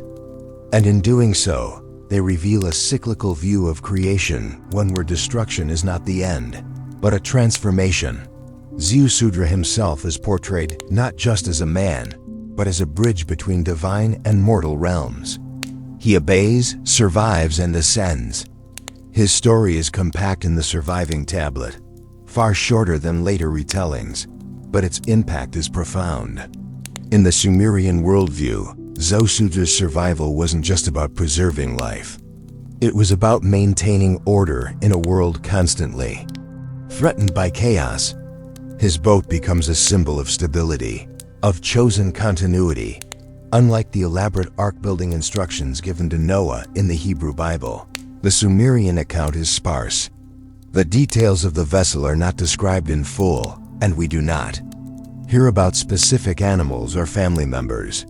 Instead, the focus is on the event's cosmic significance. The flood was not merely punishment, it was a reset. A moment where the divine world intervened directly in the human one, then stepped back again. The lack of detail has not prevented scholars from drawing connections. Some suggest that the Sumerian version influenced later stories as it was passed down through cultures, languages, and empires. Others argue that the similarities arise from shared experiences, not direct borrowing. After all, flood stories are found not only in Mesopotamia and the Levant, but in India, China, Mesoamerica, and beyond.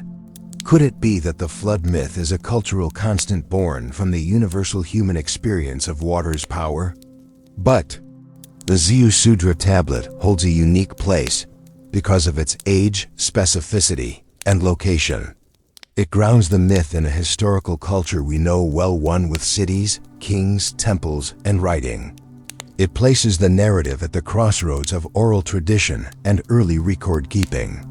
And it introduces key elements that would echo through later mythologies: a chosen survivor, a divine message, the act of building, the rising waters, and the eventual peace offering to the gods.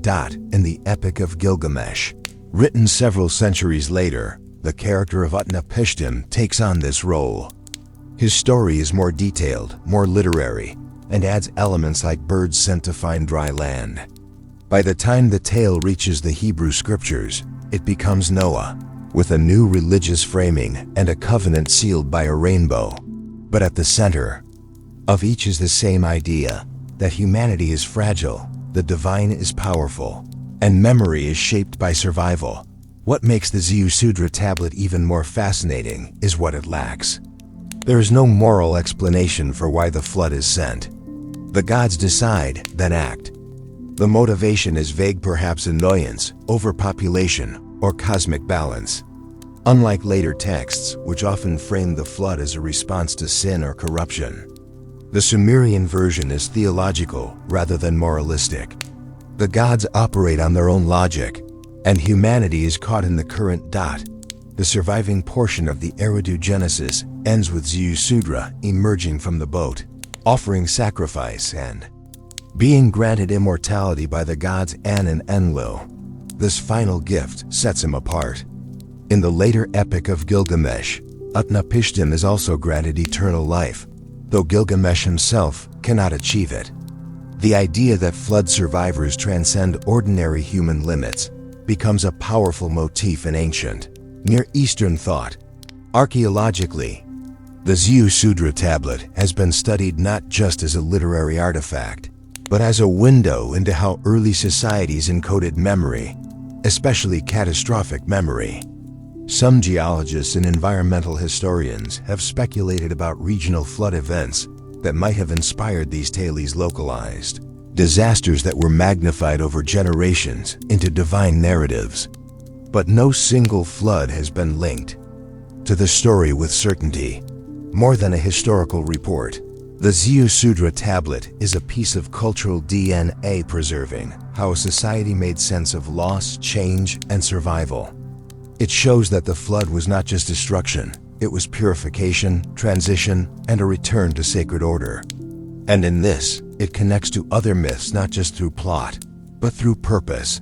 Unlike more complete epics, the Ziusudra tablet survives only in fragments.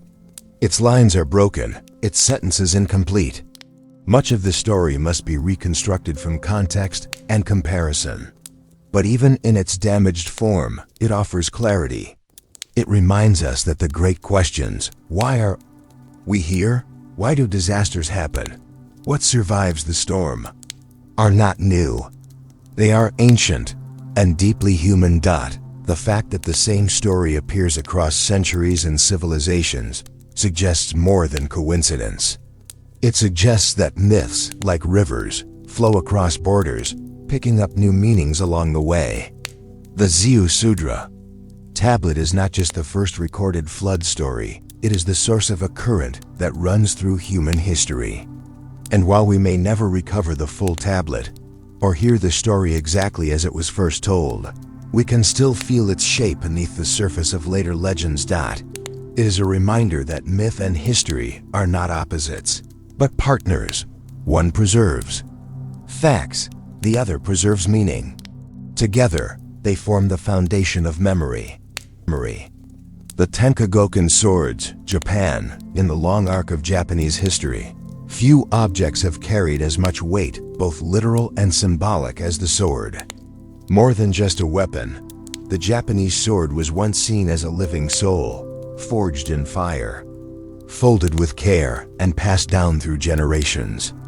Among the many blades forged during Japan's feudal past, a particular group of 5 stands apart. Revered not only for their craftsmanship, but for their legends, spiritual presence, and influence over emperors and warriors. These swords are collectively known as the Tenkagoken, literally, the 5 swords under heaven. The term itself is poetic, not official. There is no singular document that formally canonized the 5 blades. Rather, the grouping emerged over centuries through oral tradition, temple records, sword catalogs, and samurai lore. What unites the Tenkagoken is not just their origin or maker, but the aura of myth that surrounds them. Each has a name, a story, and a significance that transcends metal and blade. The 5 swords are Dejijiri Yasasuna, Anamaru Kanetsuna, Mikazuki Munechika, Juzumaru Sunetsugu, and Odenta Mitsuyo. All are considered masterpieces of the Heian to Kamakura periods, forged between the 10th and 13th centuries by smiths whose names have become legend.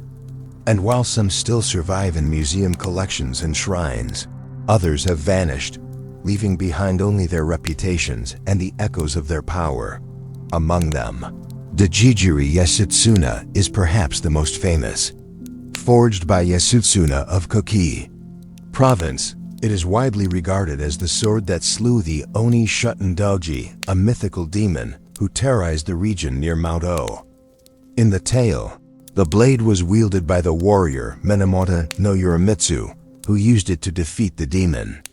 After a cunning ambush, the name Dejijiri means Slayer of Doji, cementing its identity in legend.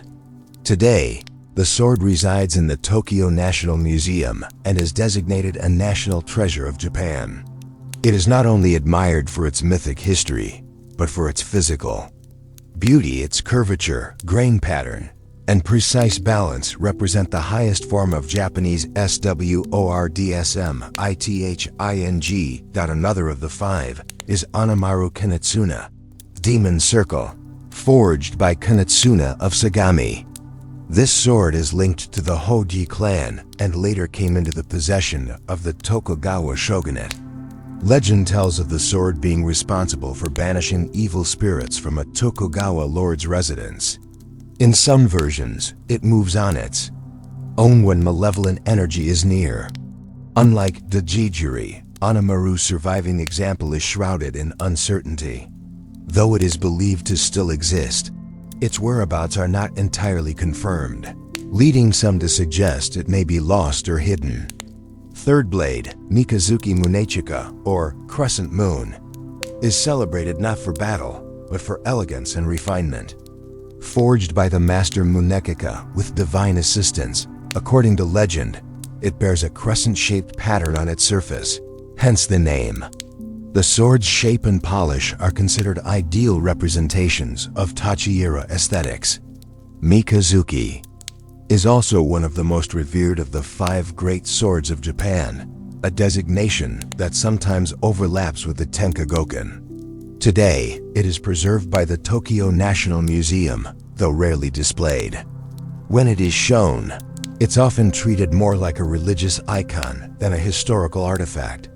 Juzumaru Sunetsugu, the fourth sword, is associated with Nichiren Buddhism. Named after the prayer beads, or juzu, that reportedly adorned it, the sword is said to have been carried by the monk Nichiren himself, though scholars dispute whether he actually used a blade given his religious devotion to non-violence. The association remains strong. Juzumaru became a symbol of spiritual protection, wielded not to kill, but to cut through ignorance and illusion.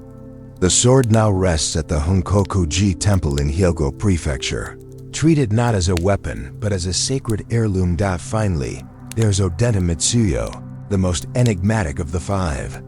Forged by Mitsuyo of Hora, this blade was once gifted to the Keel Great Daimyo Maeda Toshi by Toyotomi Hideyoshi.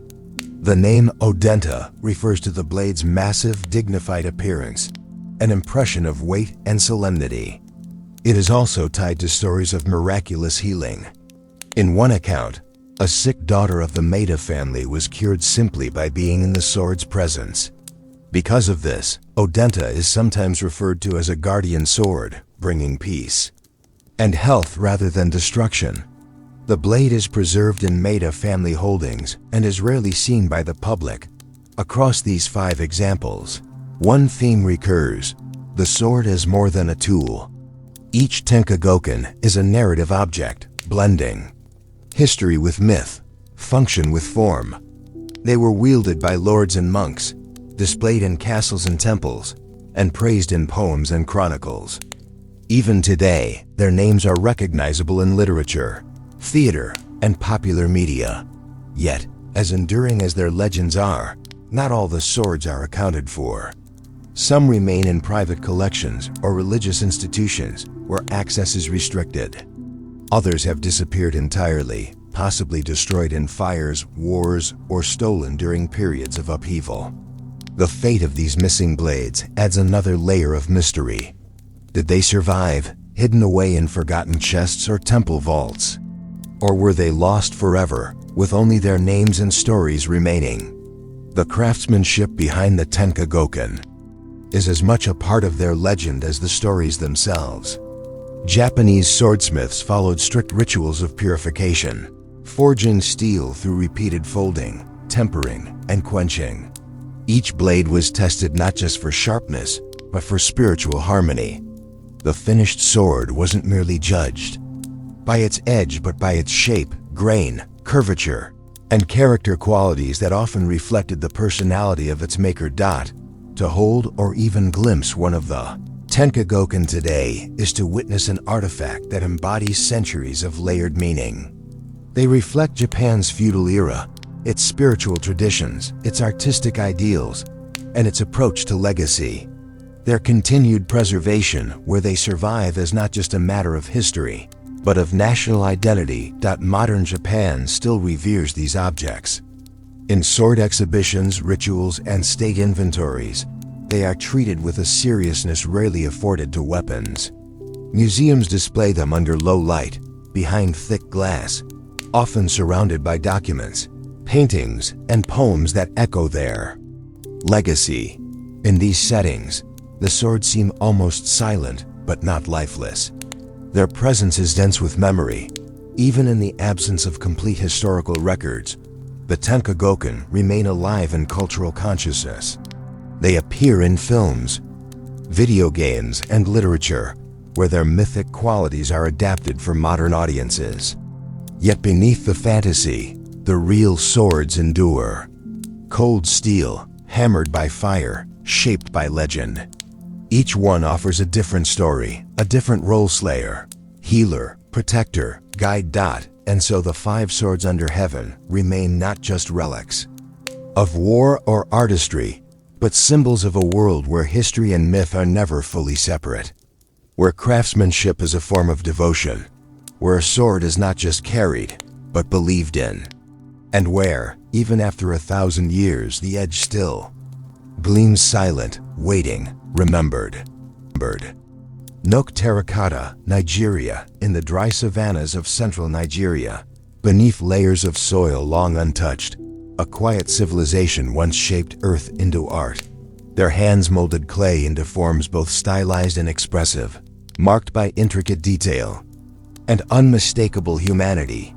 These are the creations of the Nok culture, and their terracotta sculptures, silent, fragmented, and mysterious, represent one of the oldest known artistic traditions in sub-Saharan Africa. The story of their discovery begins not with a formal excavation, but with chance. In 1928, a British mining company was operating near the village of Nok when workers unearthed a small clay head. At first, it attracted little academic attention.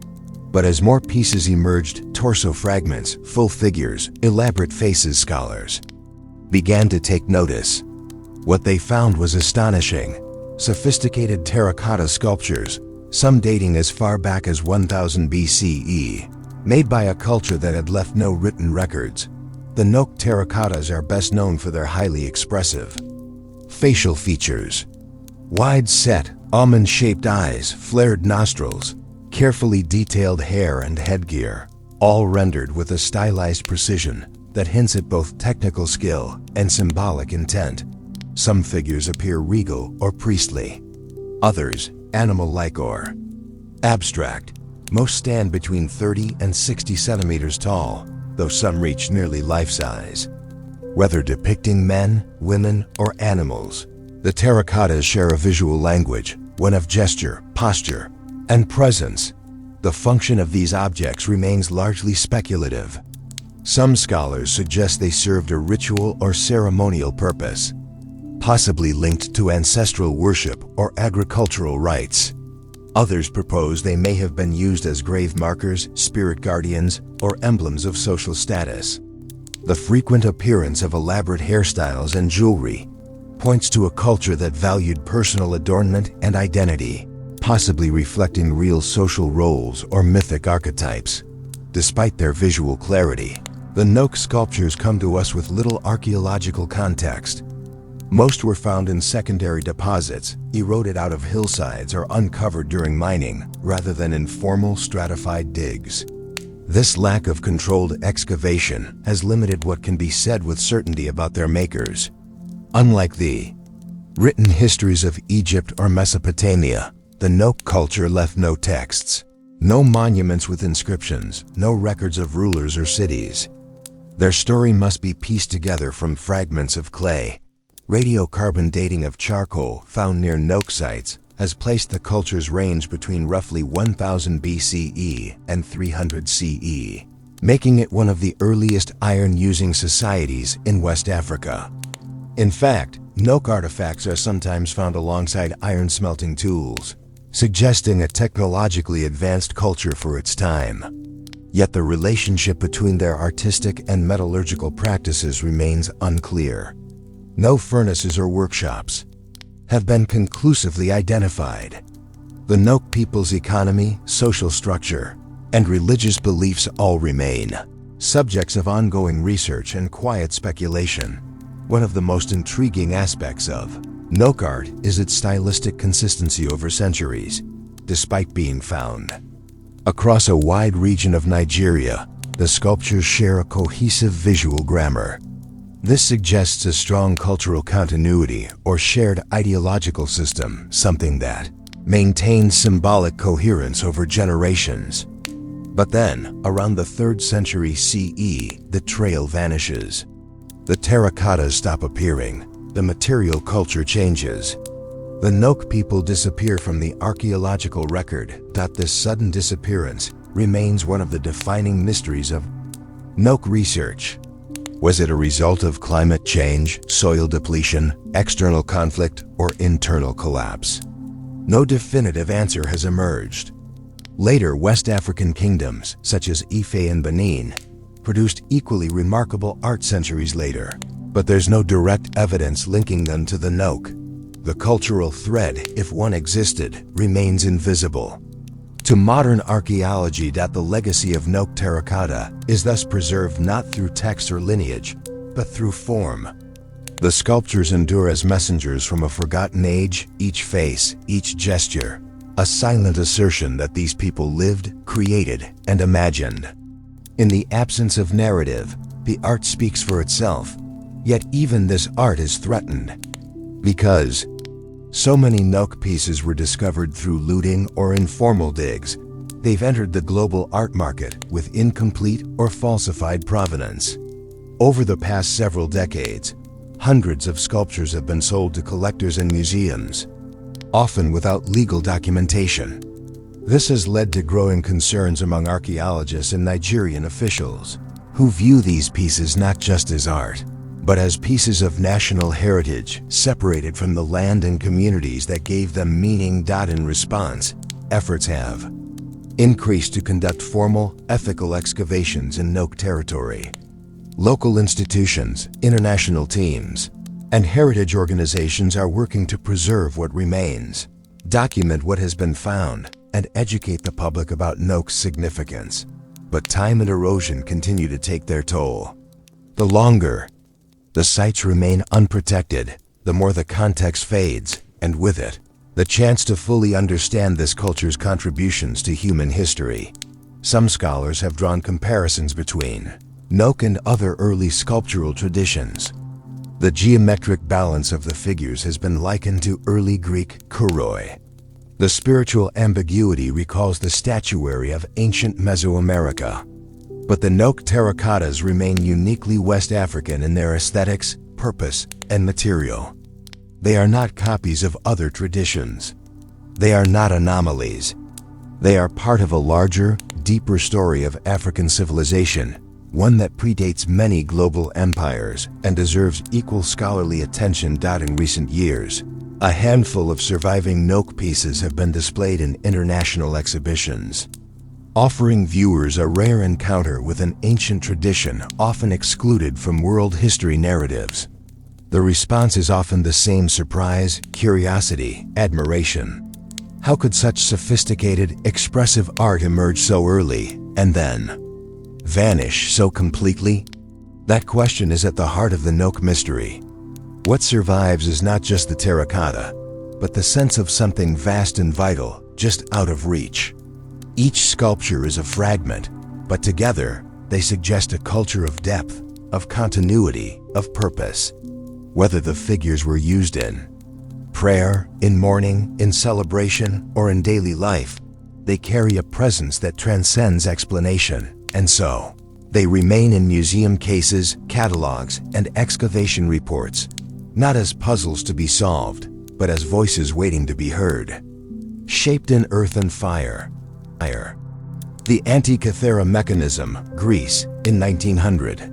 Off the rocky coast of the Greek island of Antikythera, a group of sponge divers descended into the depths of the Mediterranean. What they found was not sponge beds, but the broken hull of an ancient Roman shipwreck, its remains scattered across the seafloor, buried beneath centuries of sediment and coral. Amidst bronze statues, amphorae, and marble sculptures, they recovered something far less visually impressive: a corroded lump of bronze and wood, heavily encrusted and broken into pieces. At first, no one thought much of it, but over time, this object would reveal itself as one of the most extraordinary artifacts of the ancient world, a device that would come to be known as the Antikythera mechanism.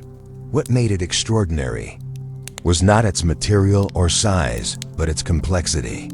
Once cleaned and analyzed, the object revealed a system of interlocking gears, delicate inscriptions, and mathematical precision far beyond anything previously associated with the ancient Greeks. This was not simply a decorative object. It was a machine, and one with a specific purpose. Over the next century, researchers would come to understand that the Antikythera mechanism was a kind of mechanical computer, capable of predicting astronomical events with remarkable accuracy. The mechanism was dated to around 150 to 100 BCE, placing it firmly in the Hellenistic period, time of scientific flourishing that followed the conquests of Alexander the Great. It is thought to have originated from the island of Rhodes, a known center of astronomy and mechanical engineering. But its design was so advanced that for decades, historians struggled to believe it could truly be that old. Its gearwork was precise, its logic sound, its craftsmanship intricate. And yet, There was no record, no surviving manual, no other known example of such a device from the same period. The Antikythera mechanism consists of at least 30 bronze gears, housed in a wooden box about the size of a shoebox. The front features a dial for tracking the sun and moon across the zodiac calendar, while the back holds a more complex system for calculating lunar phases, eclipse cycles, and even the timing of ancient Olympic games. Turning a crank on the fang side would activate the gears, allowing the user to simulate the movement of celestial bodies. In effect, it was a portable model of the heavens, an analog computer built not with wires and silicon, but with cogs and craftsmanship. What astonished scientists was the level of mathematical understanding required to construct it. The device accurately accounts for the Metonic cycle, a 19-year period after which the phases of the moon repeat on the same days of the year, and the Saros cycle, which predicts solar and lunar eclipses. These are not observations one stumbles upon. They require generations of astronomical data and an intimate understanding of how celestial time is organized. The mechanism even includes a differential gira, mechanical concept that would not be seen again until the development of modern clockwork in the 14th century. Initial analysis was limited by the condition of the artifact, but with the development of X-ray tomography and 3D imaging, researchers were able to peer inside the corroded structure without damaging it. These scans revealed not only the internal mechanisms, but long-forgotten inscriptions, calibration instructions, astronomical labels, and traces of the original Greek text. It became clear that the Antikythera mechanism was not only built to function, it was also meant to be understood and used, possibly by scholars, navigators, or students of astronomy. Its exact purpose, however, remains open to interpretation. Some believe it was designed for use in education, a model of the cosmos to teach celestial mechanics. Others propose it was used for astrology or calendrical calculations, helping predict auspicious days for political or religious events. Still, others suggest it may have had a nautical application, assisting sailors in navigating by the stars. Whatever its use, one thing is certain: it was a tool built on theoretical knowledge, not just craft. And that's what makes it so extraordinary. The Antikythera mechanism isn't simply evidence of ancient mechanical skill. It's evidence of scientific thinking, of the desire not only to observe the world, but to model it, replicate it, and predict it. It represents a kind of intellectual achievement that bridges the worlds of philosophy, mathematics, and engineering. Its creator or creators understood not only how gears could be made, but how they could be arranged to translate motion into meaning. Yet despite all this, it remains one of a kind. No other devices like it have been found from antiquity. None were mentioned in surviving Greek texts, not even by inventors such as Archimedes or Hero of Alexandria, who were both deeply involved in mechanical experimentation. The lack of historical context only deepens the mystery. Was the Antikythera mechanism a singular invention, a prototype, part of a wider tradition that was lost to time? Without comparative examples, the artifact sits outside the usual boundaries of technological development. Its uniqueness has raised broader questions about ancient science. Did we underestimate the capabilities of Hellenistic engineers? Could other devices have existed but been lost to war, decay, or neglect? Some historians now believe that the Antikythera mechanism may be the surviving tip of a much larger, mostly vanished tradition, one in which mechanical models played a key role in understanding the universe. In this sense, the Antikythera mechanism acts not just as a tool of calculation, but as a challenge to assumptions. It complicates the traditional narrative of scientific progress as linear or Western-centric. It reminds us that intellectual sophistication can appear, disappear, and re-emerge in unexpected ways. The knowledge encoded in its gears did not survive into the medieval or early modern period, at least not in this form. Instead, it had to be rediscovered, reimagined, rebuilt. The machine was found over 2,000 years after it was lost, and we are still trying to understand it.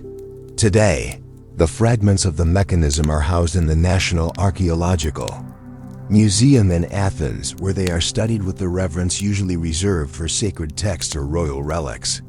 Replicas and digital models have been built to test its functions. It has been the subject of documentaries, academic studies, and technical reconstructions.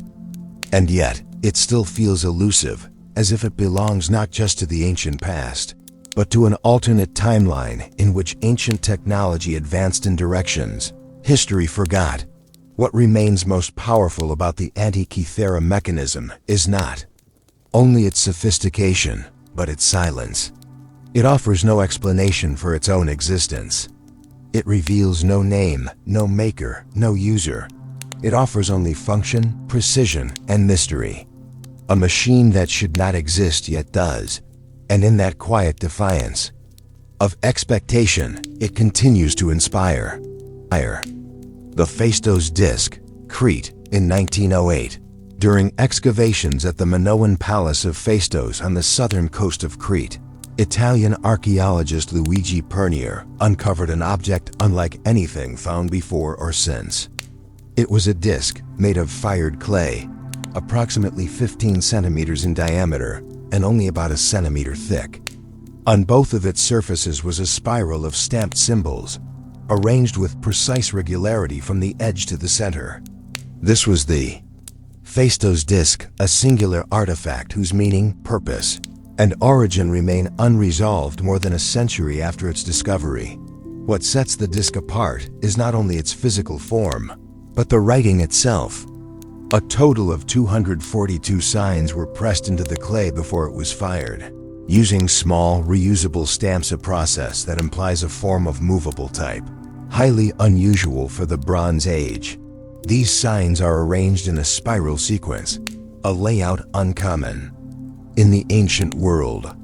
They include 45 distinct symbols, each rendered with clarity and repetition, featuring depictions of human figures, tools, animals, plants, and geometric shapes. Unlike linear A or linear B, the better-known Minoan and Mycenaean scripts, these symbols bear no clear relation to any known writing system. The characters are pictographic, yet not identical to hieroglyphs. They are stamped rather than carved, written in a pattern that winds inward rather than in straight lines. This combination of features makes the disc an anomaly and also a linguistic puzzle without a solution. Because the Phaistos disc has no known parallels, decipherment has proven exceptionally difficult.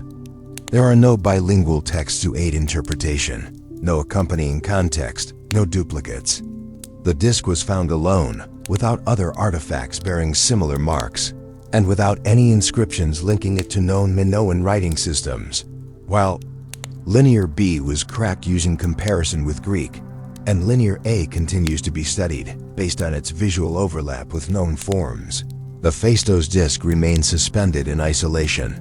This lack of context has not stopped scholars from proposing theories sometimes grounded in linguistics or archaeology, and sometimes purely speculative.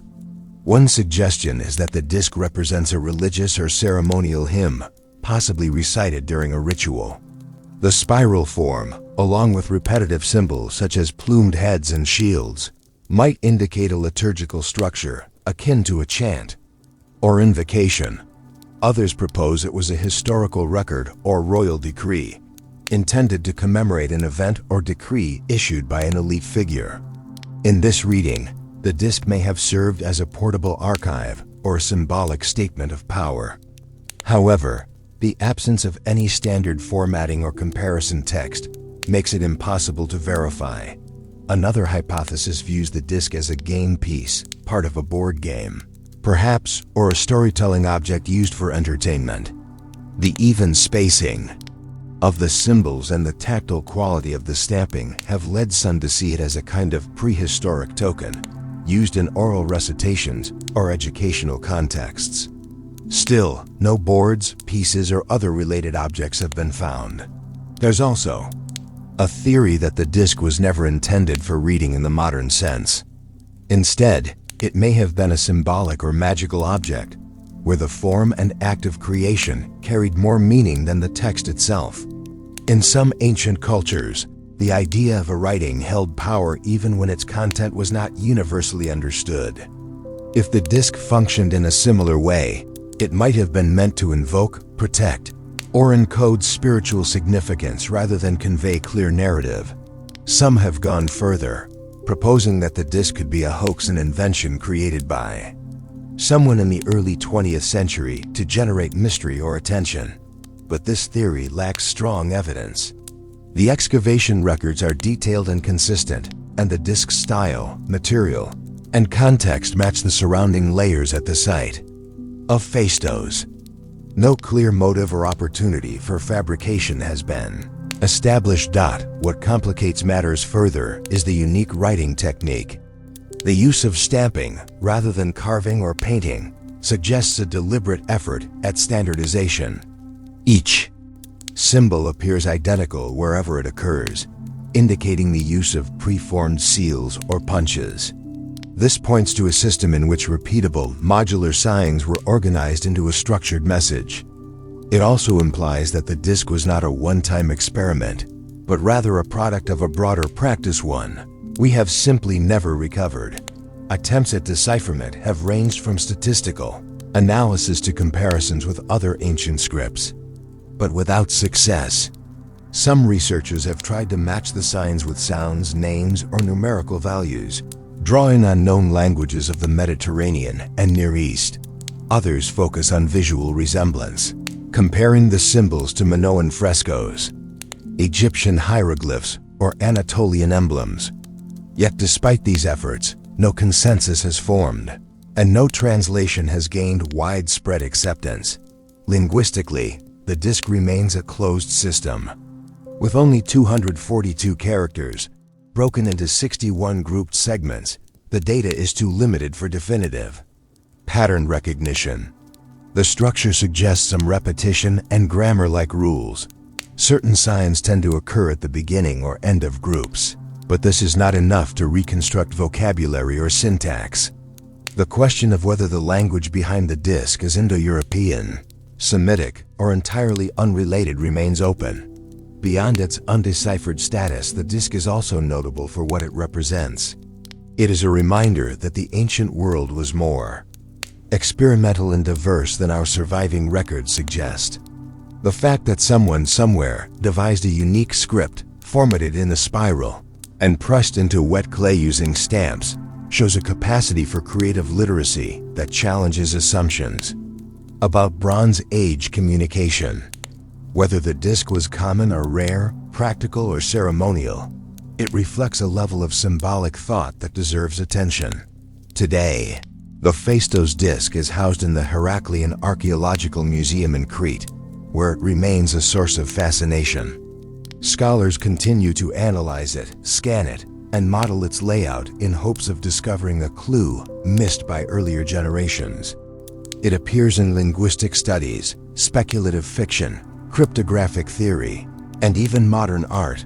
For many, it is not just an artifact, it is a metaphor for the limits of knowledge, a circular text with no clear beginning or end, and perhaps that is part of its lasting appeal. The Phaistos disc resists final interpretation. It invites curiosity without offering closure. In a world where so many ancient texts have been decoded, explained, and cataloged, the disc remains defiantly silent. It carries a voice we can see but not hear. What it says, and to whom it once spoke, may never be fully known. But its presence reminds us that language is not just about communication, it is also about imagination, identity, and the need to leave something behind. In the spiral of symbols stamped into clay over 3,000 years ago, someone once told a story. And though the story remains unread, the act of telling it still echoes. The Lycurgus cup, Rome, in the galleries of the British Museum. Among countless artifacts of classical antiquity, there stands a Roman glass cup that seems, at first glance, to be little more than a finely crafted vessel. Elegant in shape, delicately framed with a metal mount, and decorated with scenes from myth, It holds the kind of beauty typical of elite Roman craftsmanship. But the Lycurgus cup, named after the Thracian king depicted on its surface, is far more than ornamental. When light shines through it, the glass changes color, glowing a translucent red from behind, yet appearing opaque green when lit from the front. What causes this transformation is not artistic illusion, but a phenomenon understood today through the lens of materials science. A phenomenon that places this ancient object at the intersection of art, optics, and nanotechnology. The Lycurgus cup dates to the 4th century CE, during the later period of the Roman Empire. It is made of dichroic glass, meaning it displays two different colors depending on the lighting conditions. This effect is not the result of paint, dye, or surface coating. Instead, it is embedded in the glass itself, caused by the presence of tiny particles of gold and silver, suspended in the material in proportions invisible to the naked eye. These particles measure just a few dozen nanometers, across, smaller than the wavelength of visible light, and their interaction with photons causes the dramatic shift in color. This kind of effect, in modern terms, is understood as plasmonic resonance. When light strikes a metallic nanoparticle, it causes the electrons on the surface to oscillate. The way these oscillations absorb and scatter light depends on the size, shape, and spacing of the particles. In the case of the Lycurgus cup, the precise mixture of gold and silver nanoparticles, combined with their uniform dispersion in the glass, produces an optical behavior remarkably similar to techniques used in today's nanotechnology laboratories. Question, then, is not whether the effect is real. It is, but whether the Romans intended it. Was the dichroic property of the glass the result of deliberate design, passed down through generations of artisans with carefully guarded knowledge? Or was it a happy accident, discovered through trial and error, replicated because it pleased the eye but not fully understood? The answer remains uncertain. We know that Roman glassmakers were sophisticated. By the 4th century, they had developed a wide array of techniques for shaping, coloring, and decorating glass. Recipes for glass coloring included additives like copper, cobalt, manganese, and lead. They understood how to produce hues ranging from deep blues to amber and emerald. And they had long experimented with combining metal powders into glass for decorative sparkle. But nowhere in Roman texts do we find an explanation for the color-changing behavior of dichroic glass. No technical manual has survived that outlines how to produce it intentionally. Still, the rarity of the Lycurgus cup suggests that, whether by accident or deep knowledge, this object represented something exceptional. Only a handful of other known glass fragments from antiquity display similar dichroic properties, and none approach the scale, complexity, or artistry of the cup. This implies that the technique was not widespread. It was not commercialized or standardized. It was, at best, specialized knowledge, known to a small number of artisans, perhaps even a single workshop. The scene depicted on the cup adds another layer of meaning. It shows the myth of King Lycurgus, a Thracian ruler who opposed the cult of Dionysus and was punished for his impiety. In the relief, Lycurgus is entangled in vines and attacked by followers of the god, including a satyr and the figure of Ambrosia, who transforms into a vine to restrain him. The imagery is dynamic, violent, and symbolic. The choice of this myth, one about resisting change and divine truth, sits in compelling contrast with the cup's own transformative nature. In shifting light, the cup reveals a different reality. It changes depending on perspective, much like the myth it illustrates. From a material standpoint, the cup's construction is equally impressive. The outer glass is blown or cast into a thin shell, over which the detailed relief scene was carefully carved or molded. The wall of the cup is less than 6 millimeters thick in most places, remarkable considering the delicacy of the figures and the stability required to house such nanostructures without cracking during cooling or firing. The craftsmanship is not merely decorative, it is structural, optical, and precise. In the early 1990s, scientists at the British Museum, working with colleagues from materials labs, analyzed samples of the cup using electron microscopy and spectrometry. What they found confirmed the presence of nanoparticles, as well as their composition and distribution. Later studies even used laser light to model how the particles interact with various wavelengths, confirming that the red-green shift is not subjective, but measurable and consistent. More recently, researchers have 3D printed models inspired by the cup to test how it might have appeared under various lighting conditions, such as candlelight, torchlight, or the ambient glow of a Roman feast. Whether the Romans understood the science is irrelevant to the outcome. The cup functions as a primitive example of nanoscale engineering, not in its intention, but in its effect. It suggests that ancient artisans, through intuition and experimentation, reached a level of refinement that still surprises modern observers. And it raises the question, how many other ancient technologies have we overlooked or misunderstood because their mechanisms were invisible? The uniqueness of the Lycurgus cup also makes it fragile, not in its material condition, which has been well preserved, but in its interpretive isolation. Without other complete examples, we cannot know how common or rare such knowledge was. Was this cup the pinnacle of a lost glassmaking tradition? Was it a commission for an elite household, never replicated? Or is it the sole survivor of a class of objects once admired, now vanished? What is clear is that the Lycurgus cup challenges the assumptions we bring to ancient technology. It reminds us that the past was not only about stone tools and iron blades, but about subtlety, innovation, and experimentation. In a single cup made of sand, fire, metal, and myth, the boundaries between science and art dissolve. Displayed today behind protective glass, under carefully controlled light, the Lycurgus cup still performs its transformation. It changes color, with the shift of illumination: green when lit from the front, red when backlit. The effect is quiet, but unmistakable. For visitors who see it firsthand, the cup offers more than beauty. It offers a moment of astonishment, followed by reflection. How exactly was it made? Who understood what it could do? And what does it tell us about the minds and methods of those who came before? The Lycurgus cup offers no final answers, but it gives us something rarer, a glimpse of forgotten knowledge, preserved in fragile material. It is a moment when ancient hands, guided by skill or chance, produce something that still outpaces our expectations, not because it is mysterious, but because it is real. The Piri race map, Ottoman Empire, in the early 16th century.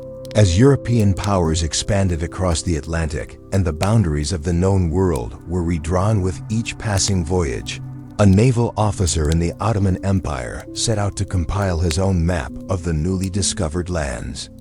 His name was Piri Reis, an admiral and skilled cartographer, and in 1513 he completed a world map that would eventually stir debate far beyond the realm of navigation.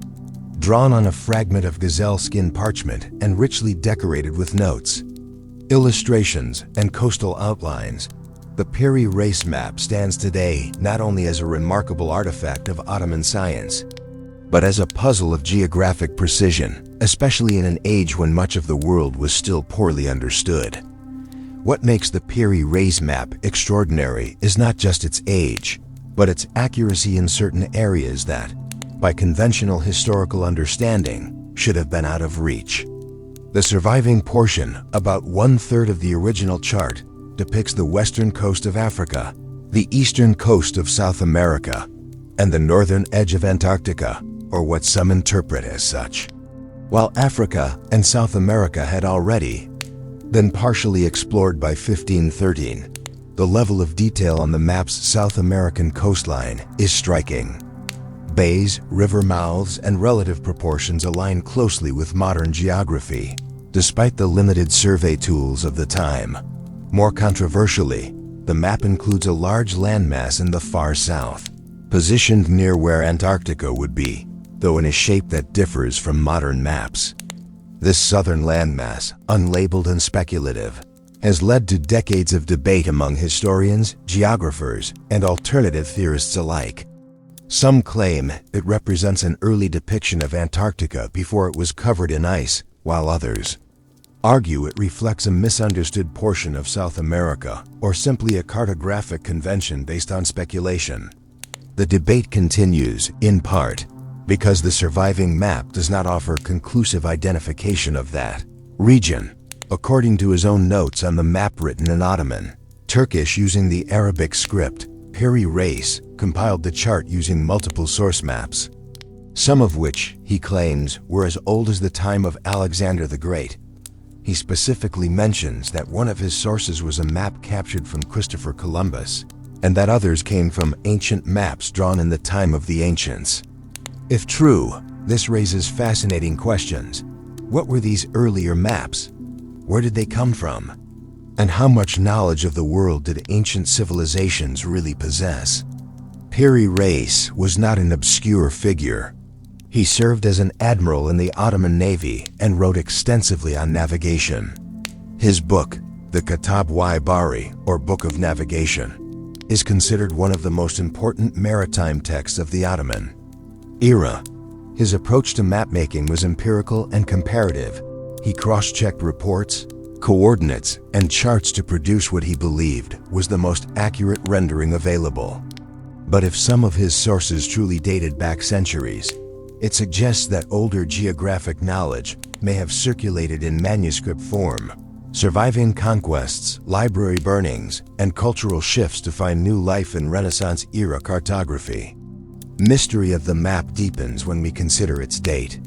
In 1513, Antarctica had not yet been discovered by European explorers. The continent would remain hidden under ice until its sighting in the early 19th century. And yet, the landmass at the bottom of the Piri Reis map appears to show a coastline with rivers, mountains, and inlets. Some have interpreted this as evidence of an ice-free Antarctica, a claim popularized in the mid-20th century by authors exploring theories of advanced ancient civilizations.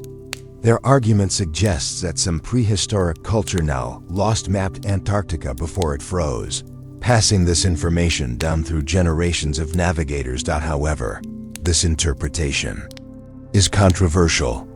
Mainstream scholars generally view the southern landmass not as Antarctica, but as a stylized extension of South America, reflecting the mapmaker's attempt to harmonize conflicting sources or fill in blanks with educated guesses. Cartographers of the 5th, 10th, and 16th centuries often drew speculative landmasses in unexplored regions, guided as much by myth as by measurement. In that context, the land at the base of the Piri Reis map might represent nothing more than imaginative geography, extrapolated from partial knowledge. Still, the map's technical precision in known areas remains impressive. Modern analysis, including computer modeling and geometric comparison, has shown that the map's representation of longitudinal and latitudinal relationships, especially between Africa and South America, is unusually accurate for its time. This raises questions about the tools used to create it. The accurate placement of landmasses would have required advanced techniques, such as spherical trigonometry or the use of an accurate clock, both of which were not widely accessible in 1513. Was Piri Reis using coordinates calculated by earlier scholars? Or did he have access to maps that encoded positional data more precisely than we've assumed? Some researchers have proposed that the map's accuracy can be explained by a Portolan chart tradition, where navigators used compass directions and estimated distances between ports. These charts, which date back to the medieval Mediterranean, focused on coastal outlines rather than full continental shapes. If Piri Reis adapted such charts and overlaid them with his own observations, the result could resemble what we see on his map, a hybrid of empirical detail and inherited speculation. Other historians point to the map's symbolic and stylistic elements. The illustrations of ships, sea creatures, and mythological animals suggest that the map was not only intended for navigation, but also for display, possibly as a demonstration of Ottoman intellectual engagement with the broader world. It may have served as a political statement as much as a practical tool, showcasing the empire's knowledge of distant lands at a time when Europe was rapidly colonizing new territories. The Piri race map, now preserved in the Topka Palace Museum Library in Istanbul, is incomplete. Only 1/3 of the original survives. The rest of the world as depicted by Piri race Europe, Asia, and more has been lost. This fragmentary survival adds another layer of mystery. What else did the map include? Did it show more parts of the New World? Did it include other unknown lands, more inscriptions, or visual clues about its sources? Efforts to fully understand the map continue. Linguists have translated Piri race's annotations, while historians compare the fragment with other contemporary maps to trace its influences. Theories persist at the edge of scholarship, suggesting links to lost libraries, ancient seafaring cultures, or forgotten technologies.